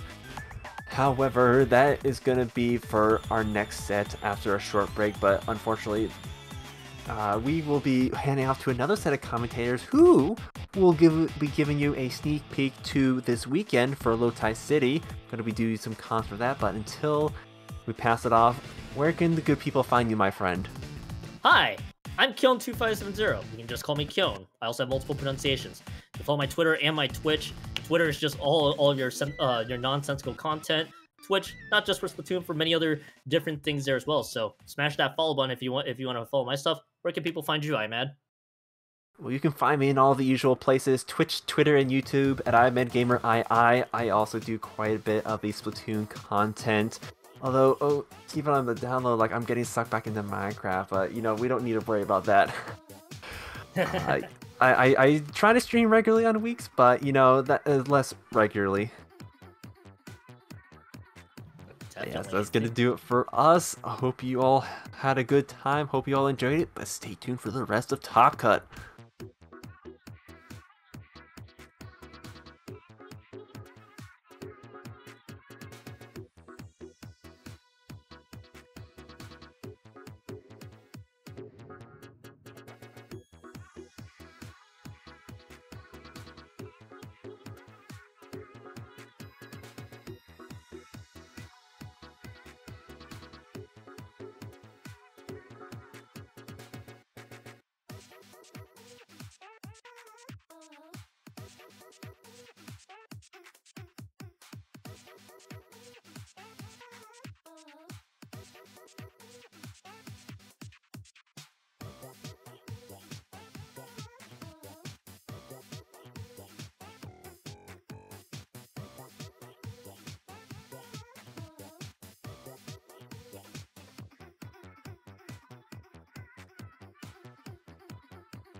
Welcome back, everybody, to Swim or Sink. My name is Toma, and I'm going to be one of your commentators here today for the rest of our Great White Bracket. And I've got my amazing friend Saf with me. Saf, tell me how you're doing.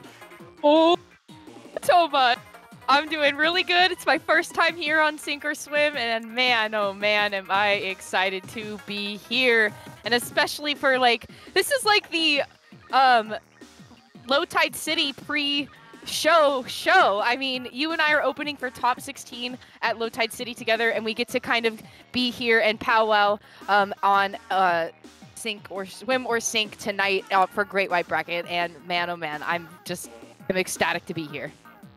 Absolutely, Saf. And you know, we've got some great teams here tonight. We got 1-2 Buckle My Shoe versus, you know, I'm not even sure what to call this team, so I'm going to call them question mark, because there's some question marks, there's some exclamation points there. They've got a whole bunch of symbols going on here. You go 1-2 Buckle My Shoe, they were your victors in Krill Streak 3, as well as on question mark there you've got some really notable players, Nami, Jisha, Dextastic, great players obviously that really fought their way here to the Great White Bracket tonight, and they're going to be starting off on Tower Control Hagglefish Market. Saf, tell me a little bit about this stage. What's the strategy here?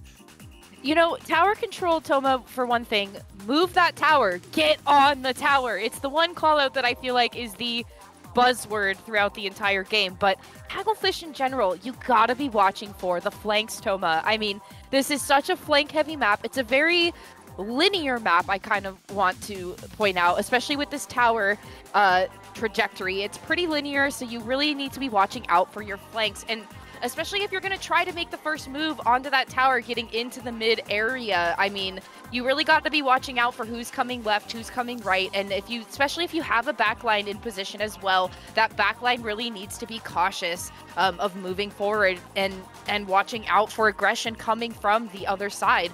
But a key checkpoint here definitely is going to be checkpoint number 2, coming off of that elbow, that one canopy elbow on the right side. Going either direction. You really got to be watching out for who is going to be coming down that elbow area and who is going to be maybe looking from the left tent as well. So checkpoint 2, definitely a crucial point. Absolutely, you know, going to be seeing what they're going to be bringing to the table here as we get ready to go into this match. It looks like we've got a roller stamper, the ballpoint splatling, actually something I wanted to mention but wasn't sure is going to come out. On the other side, we got the 96 gal for that Kraken, a T-Tac, Machine, and Splash. I absolutely love the ballpoint pick here.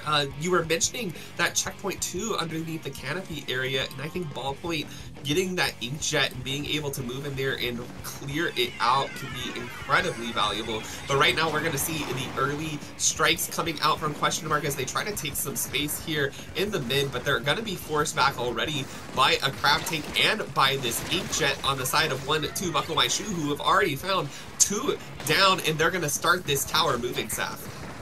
Yeah, and I gotta point out that tri-strike opening coming from question mark. I mean, that was a fantastic opening, kind of lining up those tri-strikes right in the front to deter 1-2 from moving forward. And right now there is 3 members down on the side of 1-2 at the moment, but the response time was just so quick, Toma. I mean, this Stamper is already back in on this right side, and especially looking with their teammate there over at that right side. And you have all members now back up and in the game.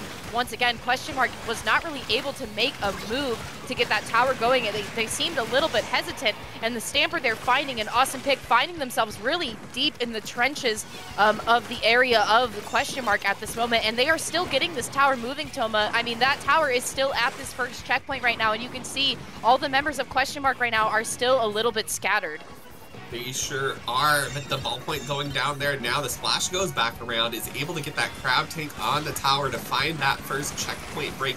You see that Zipcaster going in, seeing if it can kind of clear out this area for that second checkpoint that we talked about. It's so crucial, but now the Splash and the roller up, they're trying to get some jumps back in for their team so that they can continue this. They're going to have to back off tower for a little bit, but they're going to be able to go in, find a trade there on to the 96 gal before going going down to that Fizzy Bomb, and they're going to be kind of playing a neutral game here again, but trying to find some picks as they get back onto that tower. The Crab take the strikes, coming out to stall it, but look at this stuff that under the roller under that ledge there, trying to apply some pressure, but caught out by that sloshing machine, who was able to pick them up. And the pressure from 1-2 Buckle My Shoe, you know, they're going down, they'll take trades, but they aren't leaving space right now for Question Mark to get back in. The Kraken is going to be trying to create a little bit of that space, but that ballpoint now under that canopy area,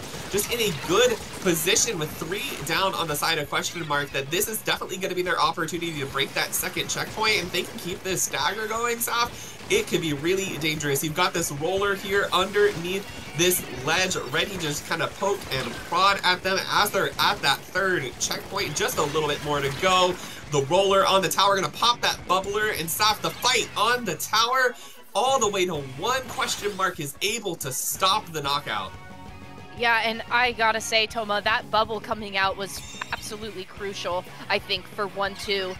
In that moment there, but unfortunately there was just one member of Question Mark able to take down almost everybody on that team and able to push that tower back. But at this point, Question Mark needs to win the game, Toma, if they want to stay in it and take this game.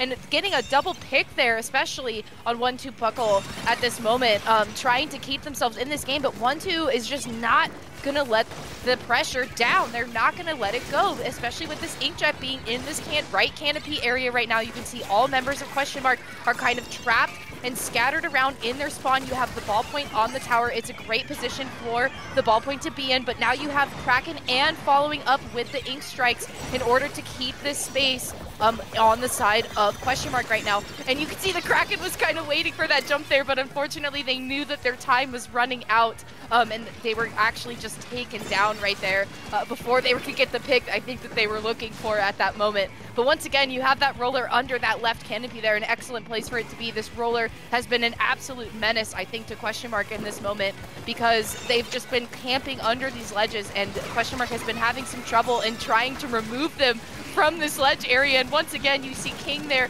getting a couple of picks and fighting in this bubble, getting a safe jump there as well to move and push themselves forward to stay in the spawn area of Question Mark at this moment. 2 members going down on the side of 1-2, but that tower is still moving. Absolutely, Saf, and just 15 seconds left on the clock. And you see this roller already behind 2 members, actually the Stamper there too, Saf, ready to pull up quite the flank as they're going to be returning to mid here to close in on the remaining members of Question Mark. 2 down as overtime begins. They're going to collapse on this tower, knock that Kraken off, and they're going to be able to secure the round or game 1 victory here, Saf.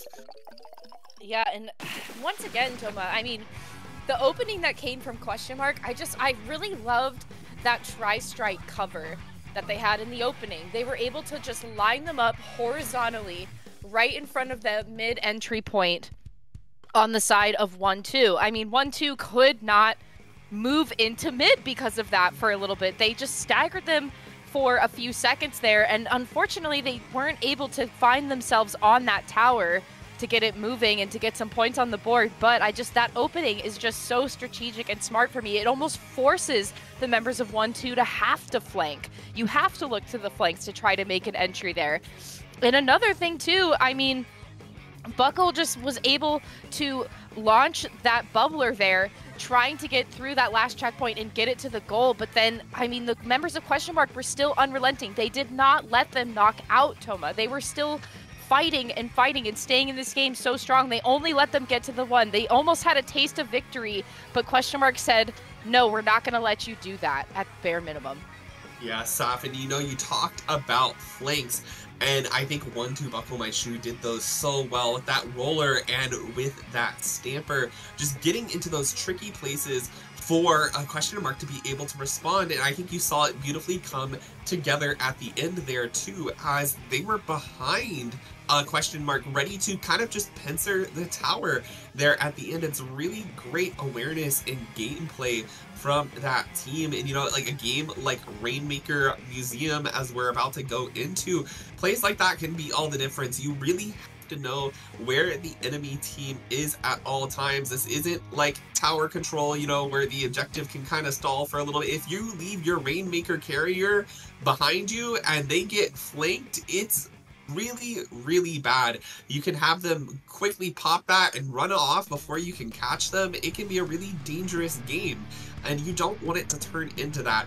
We're going to be getting into it now, seeing what they're going to be bringing out to the table. It looks like more of the same from 1-2 Buckle My Shoe, and I believe that's the same as well on the side of Question Mark 2, as they're going to be going out and getting ready to try to pop this Rainmaker in mid. Yeah, and one thing too, Toma, on this map, the crucial entry point is always going to be that kind of right side high ground when you're coming out of spawn. It kind of has a little glass wall there. You're able to drop down and get close to that little side wall. If you can see kind of from our overhead view there, looking up, you get down to that side wall. And sometimes people don't really watch where that wall is, or like who's coming down from that wall. And oh my gosh, as we're talking here, the ballpoint is able to get a triple leading into the wipeout for 1-2 Buckle My Shoe. This is their moment to take this Rainmaker, and they're going to just uncontested drop it down onto that first checkpoint. What an excellent inkjet. The inkjet buff has been so real, Saf, and it's beautiful to see the kind of gameplay it's enabled out of ballpoint splatting. You know, backlines have never really truly been in quite a favorable spot in the meta, especially once you get towards these higher skill level teams. But kind of the resurgence of that and ballpoint coming into the meta has been really defining. It gives teams a lot more range to work with, and that jet can be really deadly, as you saw there. And now 1-2 Buckle My Shoe is able to just kind of continue to hold this space, as they're going to be picking back up the Rainmaker. The Tri-Strikes are going to come out to try to force them away, along with the Booyah Bomb, and it does actually catch the Rainmaker out. Just the ballpoint splatling left. This is Question Mark's opportunity to kind of get some ground in mid, but they have to deal with the jumps coming in on their own plat. Sap, that Rainmaker now still are, oh no, that isn't their plat. I'm getting mixed up on the things. This is the Question Mark taking the lead, and that is going to be the wipeout on to Question Mark. And now 1-2 Buckle My Shoe is going to be charging that forward. Sap, look how fast they're moving up towards this ramp. They want to get that lead back. But the 96 gal there, Jisha, gonna get a great splat. Stop that before it goes any further. And again, now they're in a great spot to take this control in mid. That Zipcaster, you can see, is out. Jisha's just gonna be waiting for that to return, see if they can pick up a splat there, which they do.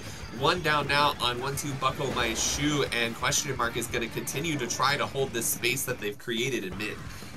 Yeah, wow, the turnaround from that, Toma. I mean, Question Mark just took the Rainmaker and they ran with it. Not only did they pop that first checkpoint, but they were able to get some change in return as well, taking it down to the 38 mark. We still have about 2 minutes and some change left in this game at this moment. And you can tell 1-2 Buckle My Shoe is fighting to get this lead back. You have a crab popped in mid there, fighting there. Banana gets taken down.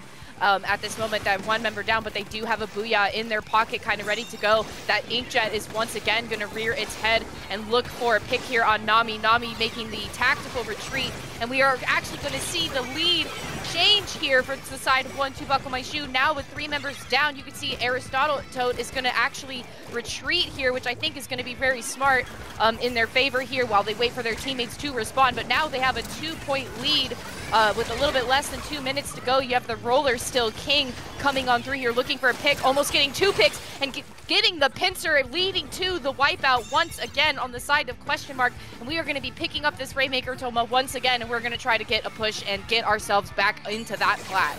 And that's what I'm talking about earlier, Saf. You have to know where everybody is at all times.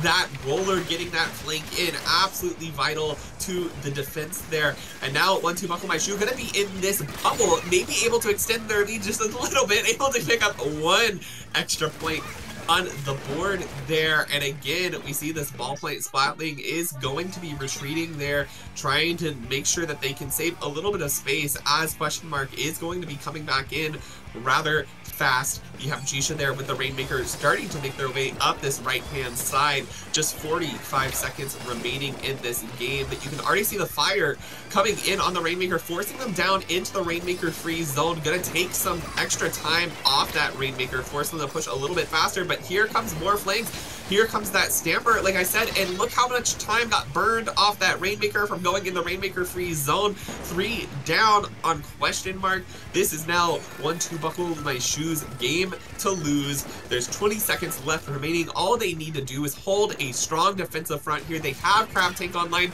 They have Inkjet online to be able to do it. And if you're Question Mark, you've got to pick up that Rainmaker. It's kind of predictable where you're going to be going. Those Booyah Bombs and the strikes come out, and as Jisha tries to pick up the Rainmaker, they are going to be taken out, and that's not going to give them enough time to pick back.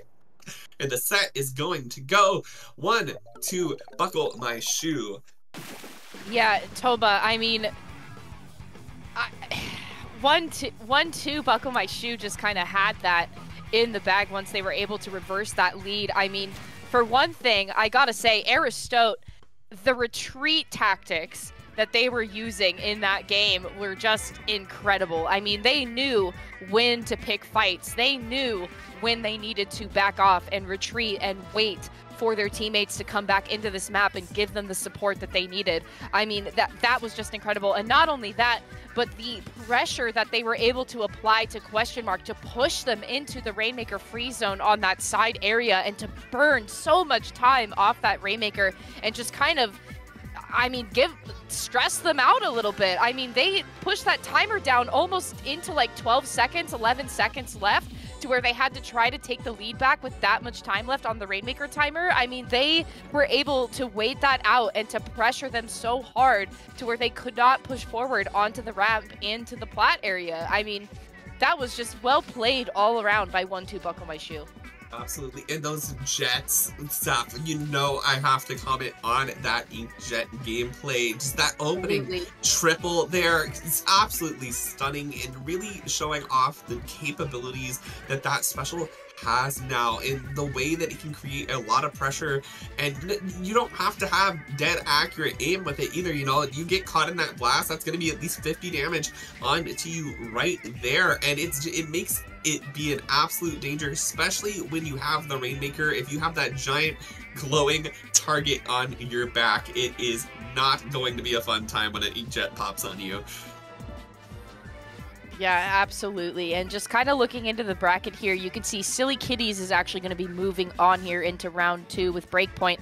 But BreakPoint is actually successful in a 2-0 win, moving on, and they are going against Sondfur Fanclub into the semifinal round. And you have Decay versus 1-2 Buckle My Shoe into the semifinal rounds, moving into the finals as well. One of these 4 teams is going to be moving into our final bracket here, and wow, what a fight to be put up here. You could see that Frostbite made it into this, and we're lost 2-0 to Sondfur Fanclub, with Sondfur Fanclub moving back up into round 2 as well. So one of your champions here this week, folks, is going to be Decay, 1-2 Buckle My Shoe, Sondfur Fanclub, or BreakPoint. You are looking at your champion, and they are hidden in one of these 4 teams at this moment. They sure are. And we've got a great semifinals match coming back to us in just a few minutes. Hang on tight. We're going to go on a short little break, and we hope you'll be back.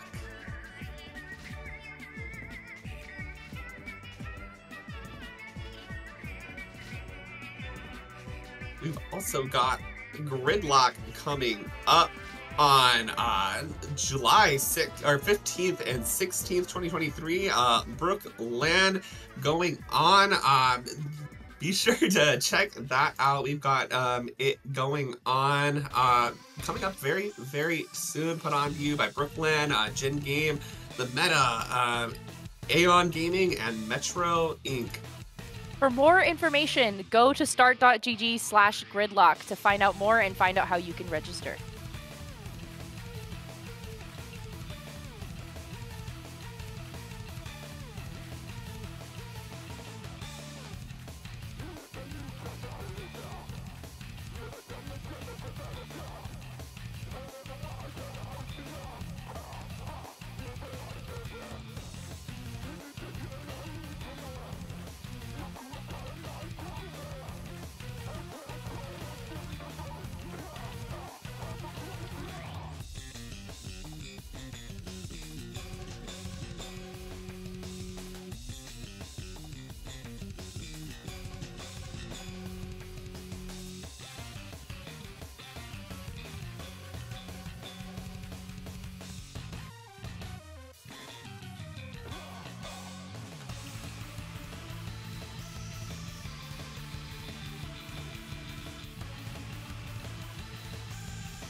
Hey everybody, welcome back to SOS Swim or Sink Week 108. I am your host, Saf, and I'm here with my friend Toma, and we are moving on to the semi-finals, looking in on Sondfur Fanclub versus BreakPoint. Toma, how was your break?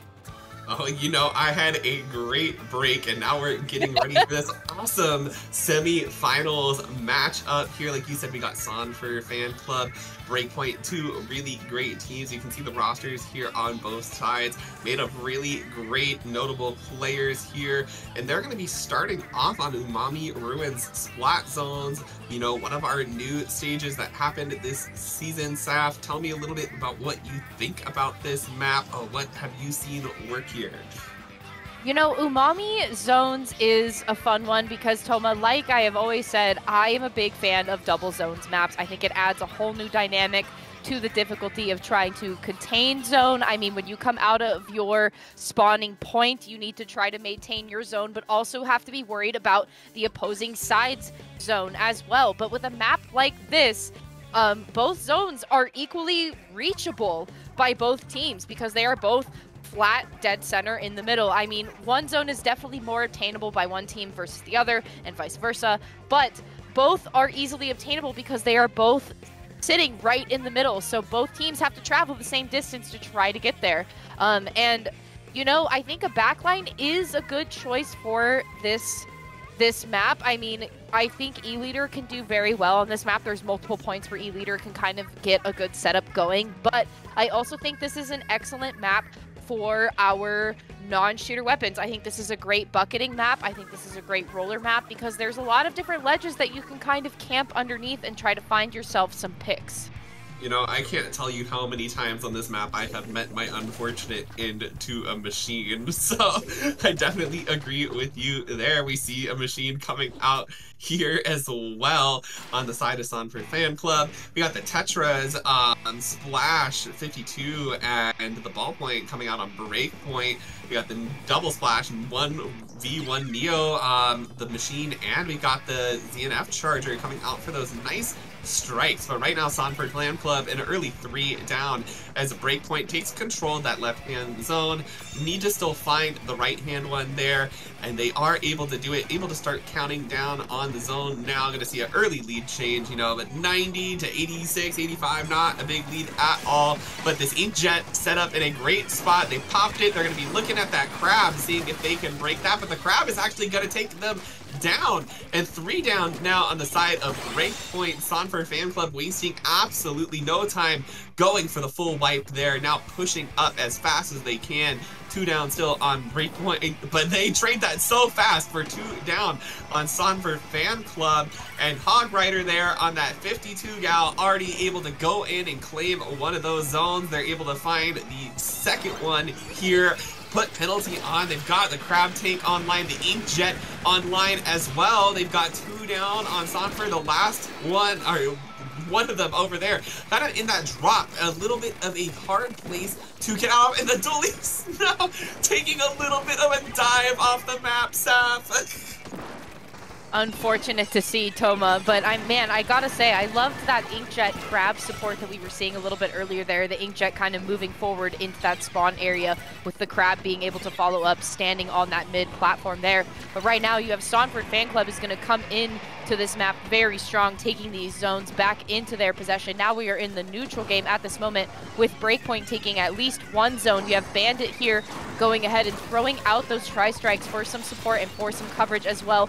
Almost finding a pick there behind that pillow area. The crab now coming online for the side of Sondfur Fanclub, but unfortunately Bandit getting flanked by Zen here, but Zen quickly getting taken out right after that. You could probably tell that maybe a call out was happening there right as Bandit was taken out. The tri-strikes once again coming out for the side of Sondfur Fanclub, and they're going to go ahead and take these zones back into possession here. You can see a jump out happening on the side of BreakPoint. You also have that Killer Whale coming out to try to clear some space and a flank as well. Zen getting taken down once again. Bandit finding themselves in a comfortable position here, not only being able to back up and away from the aggression that is coming from BreakPoint at this moment, with BreakPoint having the zones in their possession, but also being able to find them some space for themselves to try to look for a couple of picks, but unfortunately going down. And now you can see that BreakPoint is having very heavy control of this map. That penalty is now gone, Toma, and we are going to just be ticking down with 2 minutes left to go. We sure are, but the strikes from Sondfur Fanclub trying to find a way into mid as they're able to neutralize at least one of the zones there. The ballpoint Splatling going to back up just a little bit, keeping themselves safe.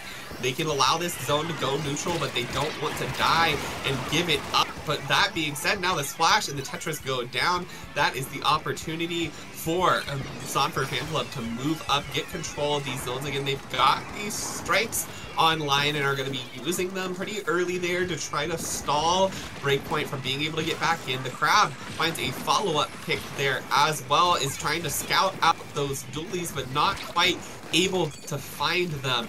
Now with a crab of their own online, BreakPoint is going to be looking to go here on this zone. They bring out the whale, the Tetris go in with the reef slider, going to be able to cap the other zone, and that is going to be the zone's flipped over penalty going to be applied on the Sondfur Fanclub, as now they're kind of over here pressuring this charger, but the machine watches out for their charger player there, able to protect them, able to control these zones for a little bit longer here. The splash battle on the top of mid going to end up in a trade, as Sondfur Fanclub still going to be able to hold these zones, but now that's a 2 down. I say 2 down, and then the other team goes 2 down as well, just trades back and forth, Saf, as this timer now ticking down. There's about 30 seconds left on this game, and Sondfur Fanclub about to break through their penalty, but losing control of the other zone, getting a double pick there. They just need to flip that back over, and now, Saf, they're going to be done with that penalty. They're going to be scoring once again. They need to hold on to this just a little bit longer to be able to flip the lead, and they're in a great position to do it right now. You look at this charger in a great aggressive position, trying to look out for Hog Rider along with that crab take, and here is the lead change. 10 seconds left on the clock, and BreakPoint is not only going to have to be able to find their way in, but they're going to have to take those zones, but 3 are down, Saf. It doesn't look like that is going to be happening as the full wipe happens, as that game tape crosses the stream. Sondfur Fanclub has a great comeback. Yeah, what a comeback indeed, Toba. I mean, Sondfur Fanclub was having a little bit of trouble coming out into that mid area right at the beginning there. BreakPoint was showing their presence very strongly since the beginning of the game. But man, I want to talk about Bandit for a second, Toma. Bandit is a very strong charger player in this competitive scene. They're a very strong charger player, and I gotta tell you, Sondfur Fanclub gave them so much space to be able to move around this map. And ZNF charger is definitely, I would say, a more aggressive charger. It's a more mobile charger. You have a good sub with the wall to kind of protect yourself if you get a little close. You also have that tri-strike in your back pocket when it's online as well to provide yourself a lot of space, and also is good for taking zones back. And Bandit was really able to push forward with their team when it counted and when they needed it to happen. They had so much space to be able to move around and support their teammates, and I feel that was also very crucial to their win in this one as well, being able to have Bandit be more mobile and to try to help them out here. And especially now, I'm wondering, with going into tower control Mako Mart at this moment, I mean, how is BreakPoint going to come back and try to combat this charger play that they are bringing out here? Because as another thing too, especially with having this tri-strike in their back pocket as well, I mean, going against the Inkjet too, I mean, they were trying to throw those tri-strikes to push the Inkjet away, but also maintaining zone as well. And once they were able to lock out BreakPoint, it was difficult for BreakPoint to come back into this map. It definitely is. And you know, here's the thing too, with tower control at Mako Mart is another kind of map, as you kind of mentioned, splat zones, Umami is too, that favors itself towards non-shooters. And it's not saying shooters can't work on the map, right? Obviously, these players are very skilled, can make anything work. But when you have stuff like that, you know, machine on the other side, and you have all these different options that the map kind of lends itself towards, you have to play a little bit around them and figure out what they're going to be doing, figure out where they are going onto this map.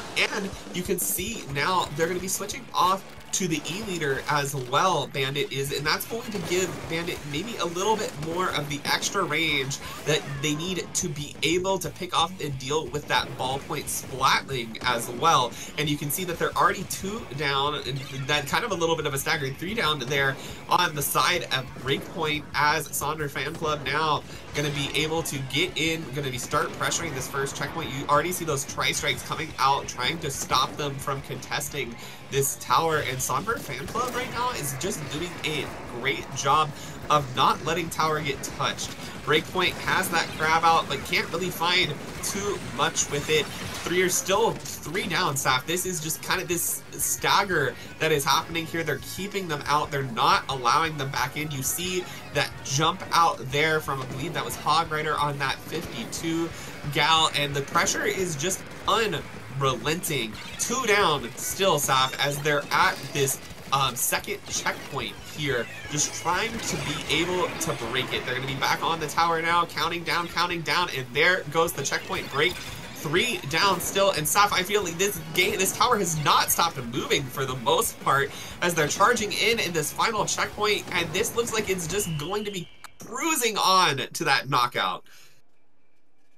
Yeah, they maintained pressure that entire game, Toma. I mean, there was very minimal stalling for keeping that tower in the trajectory path for Sondfur. I mean, the pressure was just unrelenting, as you said, and they did not back down at any point, and especially with having Bandit with that longer range sitting on that tower and throwing that wave breaker up onto that left side. I mean, they kind of just not only tracked that whole entire left side and said, hey, you know what? You can't come this way because we will know if you will be here. So they had to defer to that other side to see if BreakPoint was going to come around to that other side, and that's exactly what happened there, Toma. They knew exactly where the members of BreakPoint were going to be in that moment. So, I mean, Sondfur Fanclub just had that one in the bag.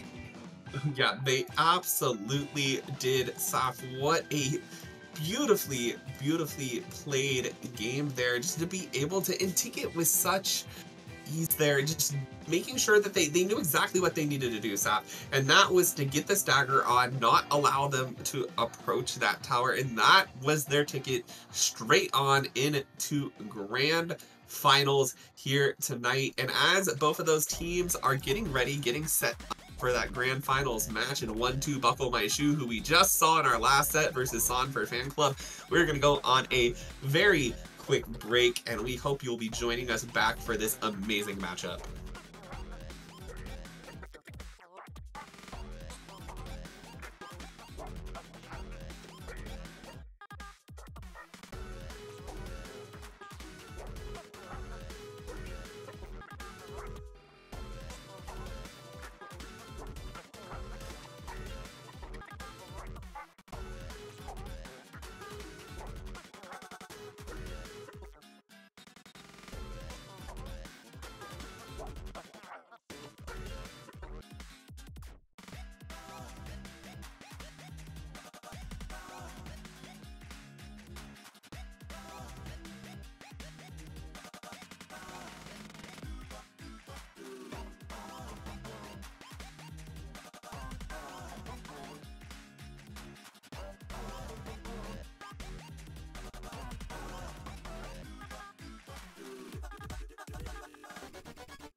Well, welcome back, everybody. We are here in grand finals of Swim or Sink 108, and we're joined back by these two amazing teams that you've seen over our past two matches. We've got Sondfur Fanclub, and we've got 1-2 Buckle My Shoe ready to face off here for the Great White Championship. Saf, how excited are you for this matchup? I mean, Toma, both of these teams are coming in strong into this grand finals. I mean, Sondfur Fanclub, like we just saw last time, just took that tower game into a knockout with relatively uncontested. And then not only that, but you have 1-2 Buckle My Shoe, who put up such an excellent fight against question mark, exclamation point, question mark, exclamation point team that we got to see previously as well. I mean, both teams having a lot of momentum coming into this Swim or Sink week 108 at this moment. So a lot of marbles on the table to be taken tonight.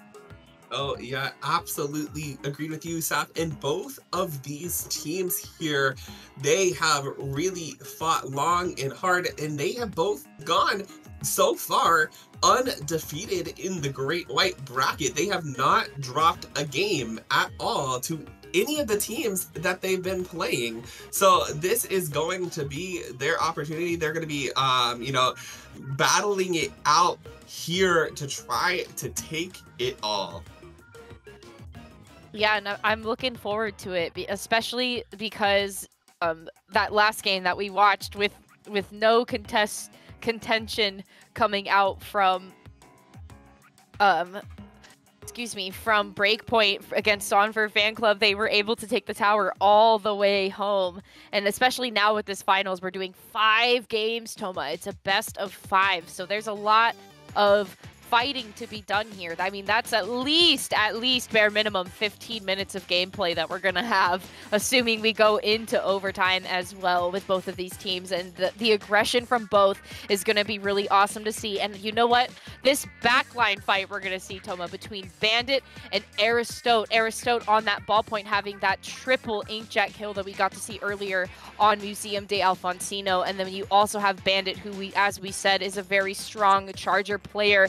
And we are going in to Clamblitz Inkblot Art Academy as our first game. We sure are, Saf. You know, a staple map here. And the key that both these teams going to be looking forward for, you know, obviously, as we both love to say, Clamblitz, you open up, it's team deathmatch until you find those clams and you find the picks to be able to move forward towards that basket. Some key positions here to look out for. You're going to be looking at those 2 stacks on the right and left of mid. It's a great spot for potentially those backlines to set up that ballpoint, or, you know, the leader or ZNF charger, whichever one Bandit chooses to bring out, as well as any potential crab tanks that I'm sure we're going to be seeing from the splashes. And once you find those picks, you want to move up fast. If you can, get into the bats of the enemy base and just keep that pressure up. Don't let them in. If you can get them forced out of that area and you can just have a team member going back, grabbing clams, bringing them to the basket, that is the formula for success on Clamblitz Inkblot.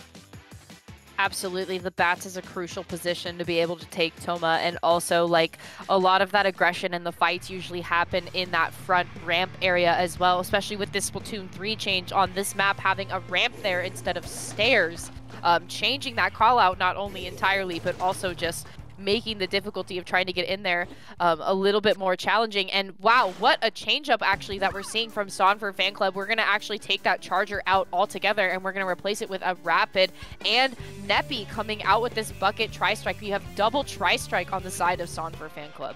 You know, I think that they saw the strike movement. They're like, let's get some strikes ourselves, bringing out that rapid. You know, and a great ability there to be able to just kind of poke and prod into the enemy plat as well. But right now it's going to be an early 2-down on Sondfur Fanclub, as 1-2 Buckle My Shoe going to be using this pressure to move up. You already see the clams being thrown up into the plat.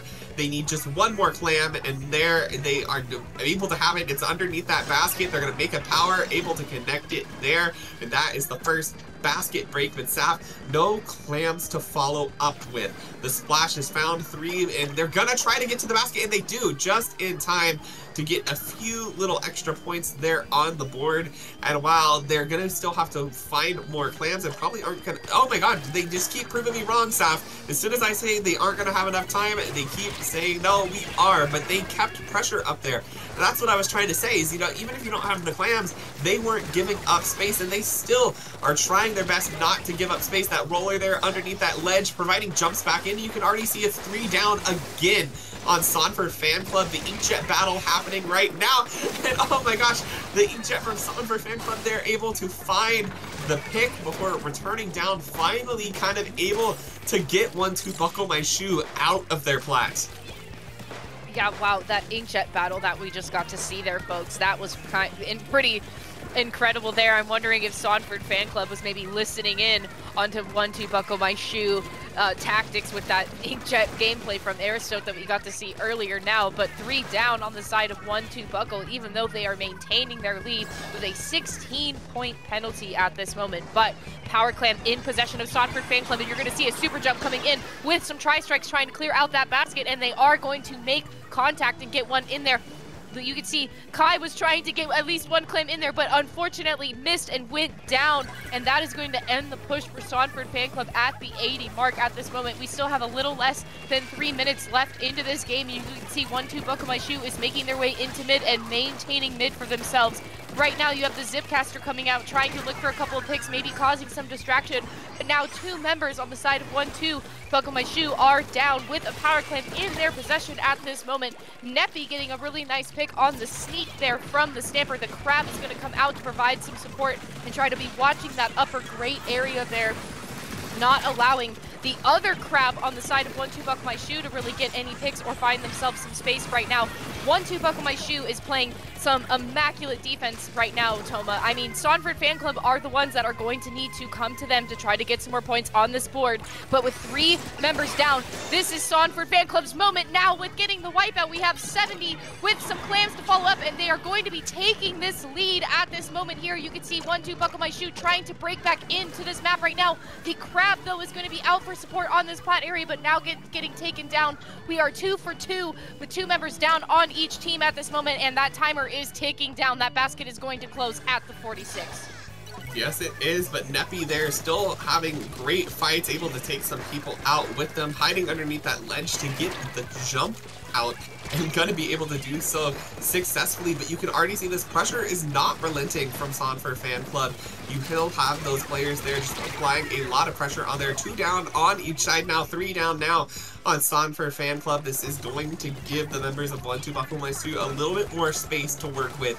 You're going to see that Stamper go and try to get underneath those ledges, get some good area for them to work with as they've got this power clam now on the approach, but forced to back off just a little bit here as they're going to be kind of reassessing here how they're going to be moving in. They're going to pop in the crab tape to try to bring some people down, but get caught up in those tri-strikes. And those tri-strikes, they will shred your crab, Saf.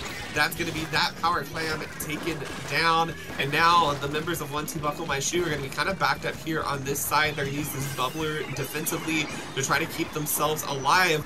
And here's the question, Saf, do they know that curling bomb coming out? Ricky sure does know that they're over there. They're going to be getting out with that super jump now and trying to get back into their base to recollect and get going once again, because there is 12 seconds remaining on this clock, Saf. They have their pity clam, so they will be going into overtime, but they've got to make up the space on this map fast. They've got to find that clam economy to be able to follow up on the break. And right there, that crab in the Zipcaster, this is going to create their opportunity to move forward, but the strikes coming out on the ramp is going to stall it for just a minute longer. But here comes the Inkjet, Saf, and underneath that basket, they're going to be able to do it, and they're able to take the lead. Saf, that is what you want to see. Timing it just right, playing it so patiently, waiting for the specials to come together. That is exactly what they needed to do.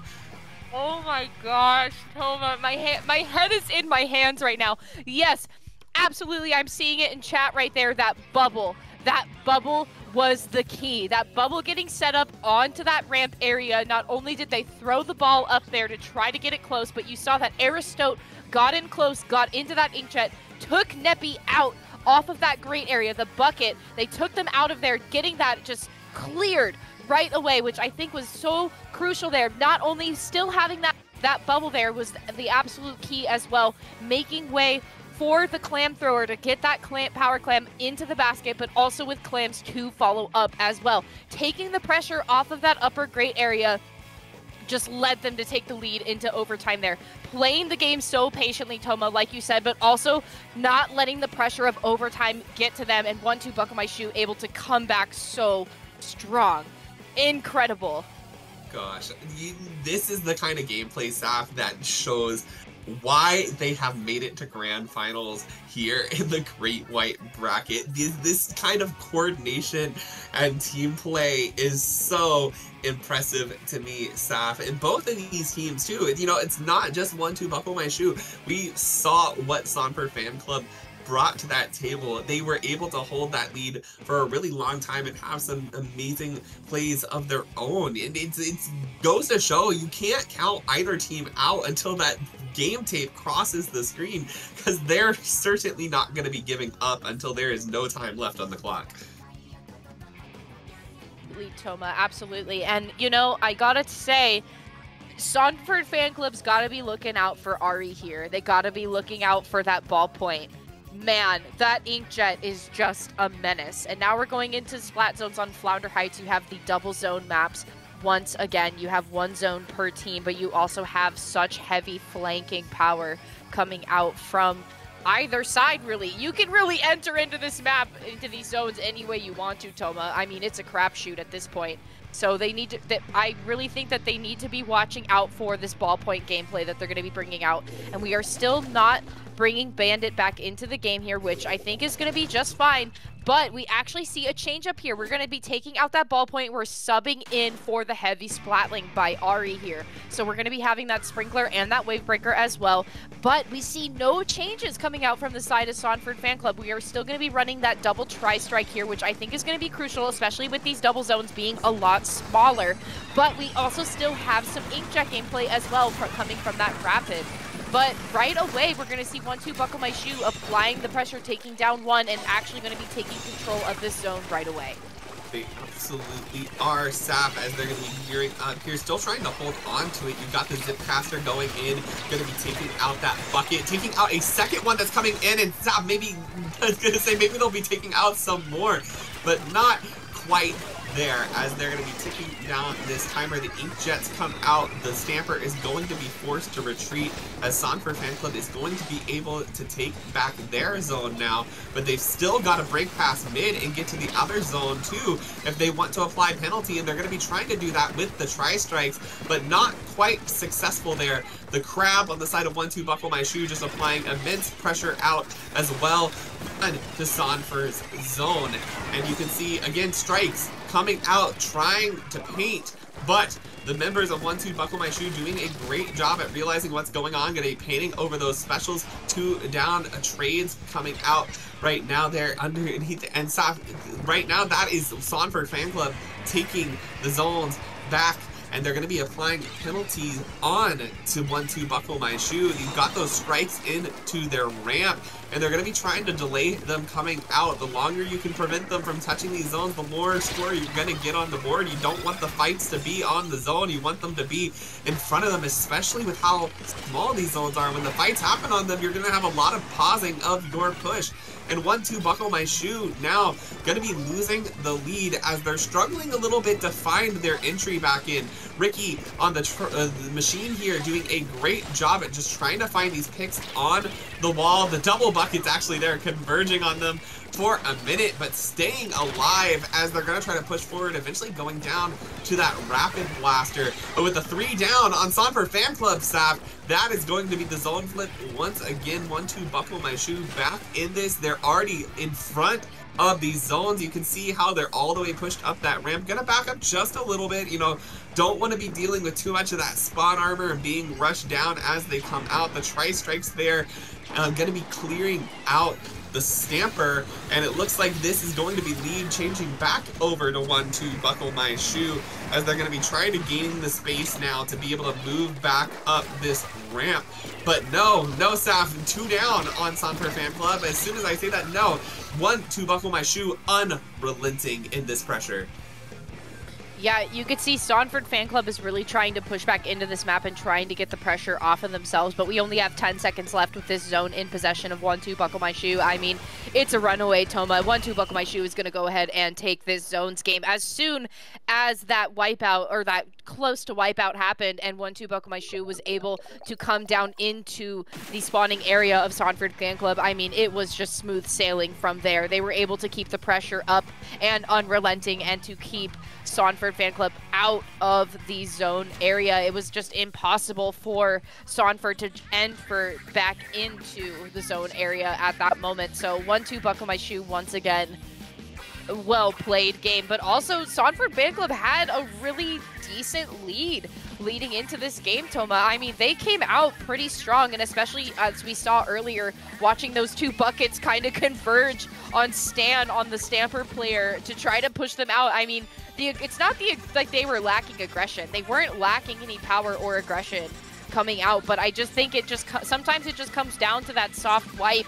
And then if you're able to just maintain the lockout from then on out, then the lead is in your pocket. Absolutely. And you know, Saf, like, this is what I'm saying. Kind of the same thing happened in Clan Blitz. You had Sondfur Fanclub with such a strong opening, having a strong lead, and 1-2 Buckle My Shoe able to come back from it. And there's just so much power, Saf, behind both of them. You see these amazing plays, but each time 1-2 Buckle My Shoe seems to be just kind of edging it out. And you know, on a map like Splat Zones, Flounder Heights there, they were able to just use that height advantage and kind of get the runaway. But now we're going into Sturgeon Shipyard, Tower Control, and Saf, this is where they need to put a stop for it in their Sondfur Fanclub. You can't let this game get away from you, or it will be your last game tonight. And Saf, this is quite a bucket map, a bucket roller map, and you see 1 bucket, 1 roller on both sides. They both have good options, pretty evenly matched up as far as these comps go, as they're starting to fight it out, and mid 1 does go down early on Sondfur Fanclub, make that 2, the roller down on the side of 1-2 Buckle My Shoe, and Kaisa there trying to charge in, but taken down by Aristote there on the ball point, Splatling, as 1-2 Buckle My Shoe is going to be getting this tower moving.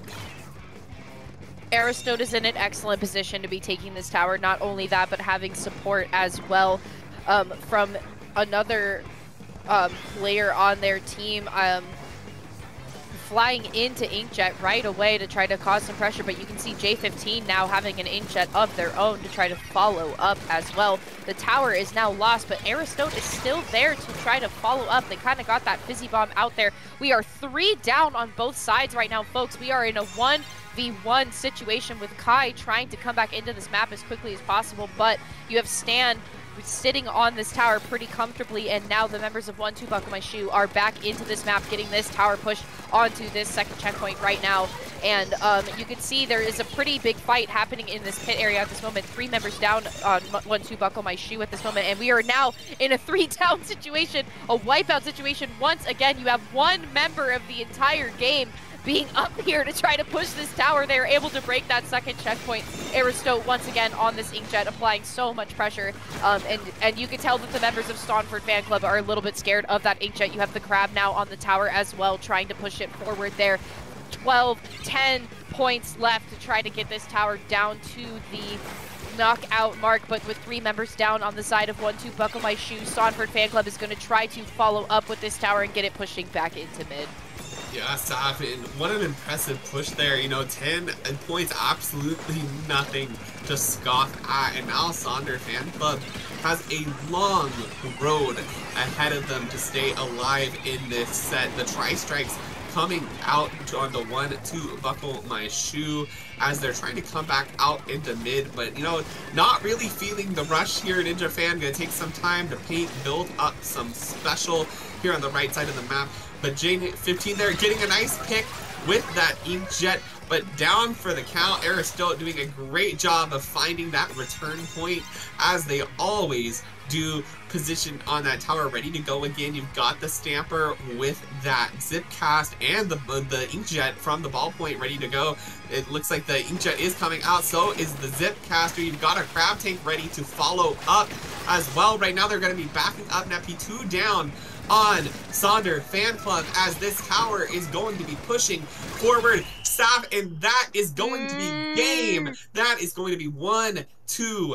Buckle My Shoe taking the win 3-0, and they're going to be your Swim or Sink 108 champions. 1-2, Buckle My Shoe, 3-0, Great White champions on Swim or Sink week 108. Congratulations.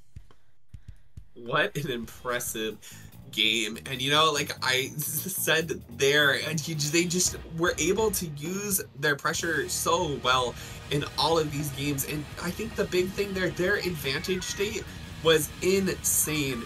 The pressure that Zipcaster plus the Inkjet provided to them, and just getting in front of that objective and letting it move forward relatively uncontested was just crazy, and it really provided them what they needed to take the win there. Yeah, and dude, player of the game, player of the evening for me is Aristotle, Toma. I mean, agreed, 100%. Opening up with that triple inkjet on Museum, wow, that was astonishing. That was like, I had to like rub my eyes and kind of double take for that one. But not only that, like coming into this game so strong, this last Sturgeon game so strong, Aristotle was protecting that tower with their life. They did not let up on the pressure with keeping that tower in their possession and keeping the tower into 1-2 Buckle My Shoes possession. But also, like, they just, again, I want to say it again, they knew when to back off. They knew when they needed to push. They knew when they needed to back off and wait for everybody to come back into the map as well to try to push once again. They knew exactly where they needed to be. And when you are playing backline, that's exactly how you have to play it. You have to know that if your teammates are going to be jumping in, you need to back off. You have to know, hey, you know, can I win this fight? Can I not win this fight?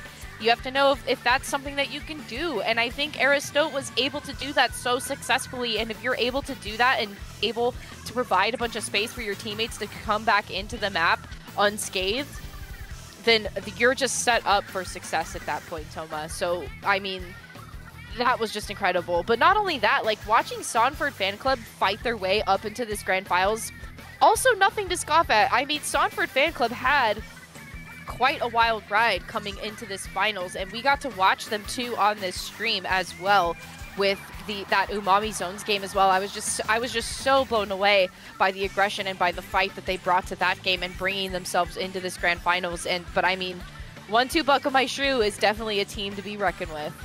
Absolutely, you know, they were able to, from the moment they set foot in this tournament tonight, from pools all the way to Great White Bracket, they did not drop a single game, definitely proving themselves worthy tonight of the championships. But that is going to bring us to an end here tonight on Swim or Sink 108. It's been absolutely an honor to be on mic here. Huge thanks to Inkling Performance Labs, as always, for putting on SOS. We'll be back next week with SOS 109. If you're interested in joining, of course, join the IPL Discord. But before we sign off, Zaf, where can the great people find you?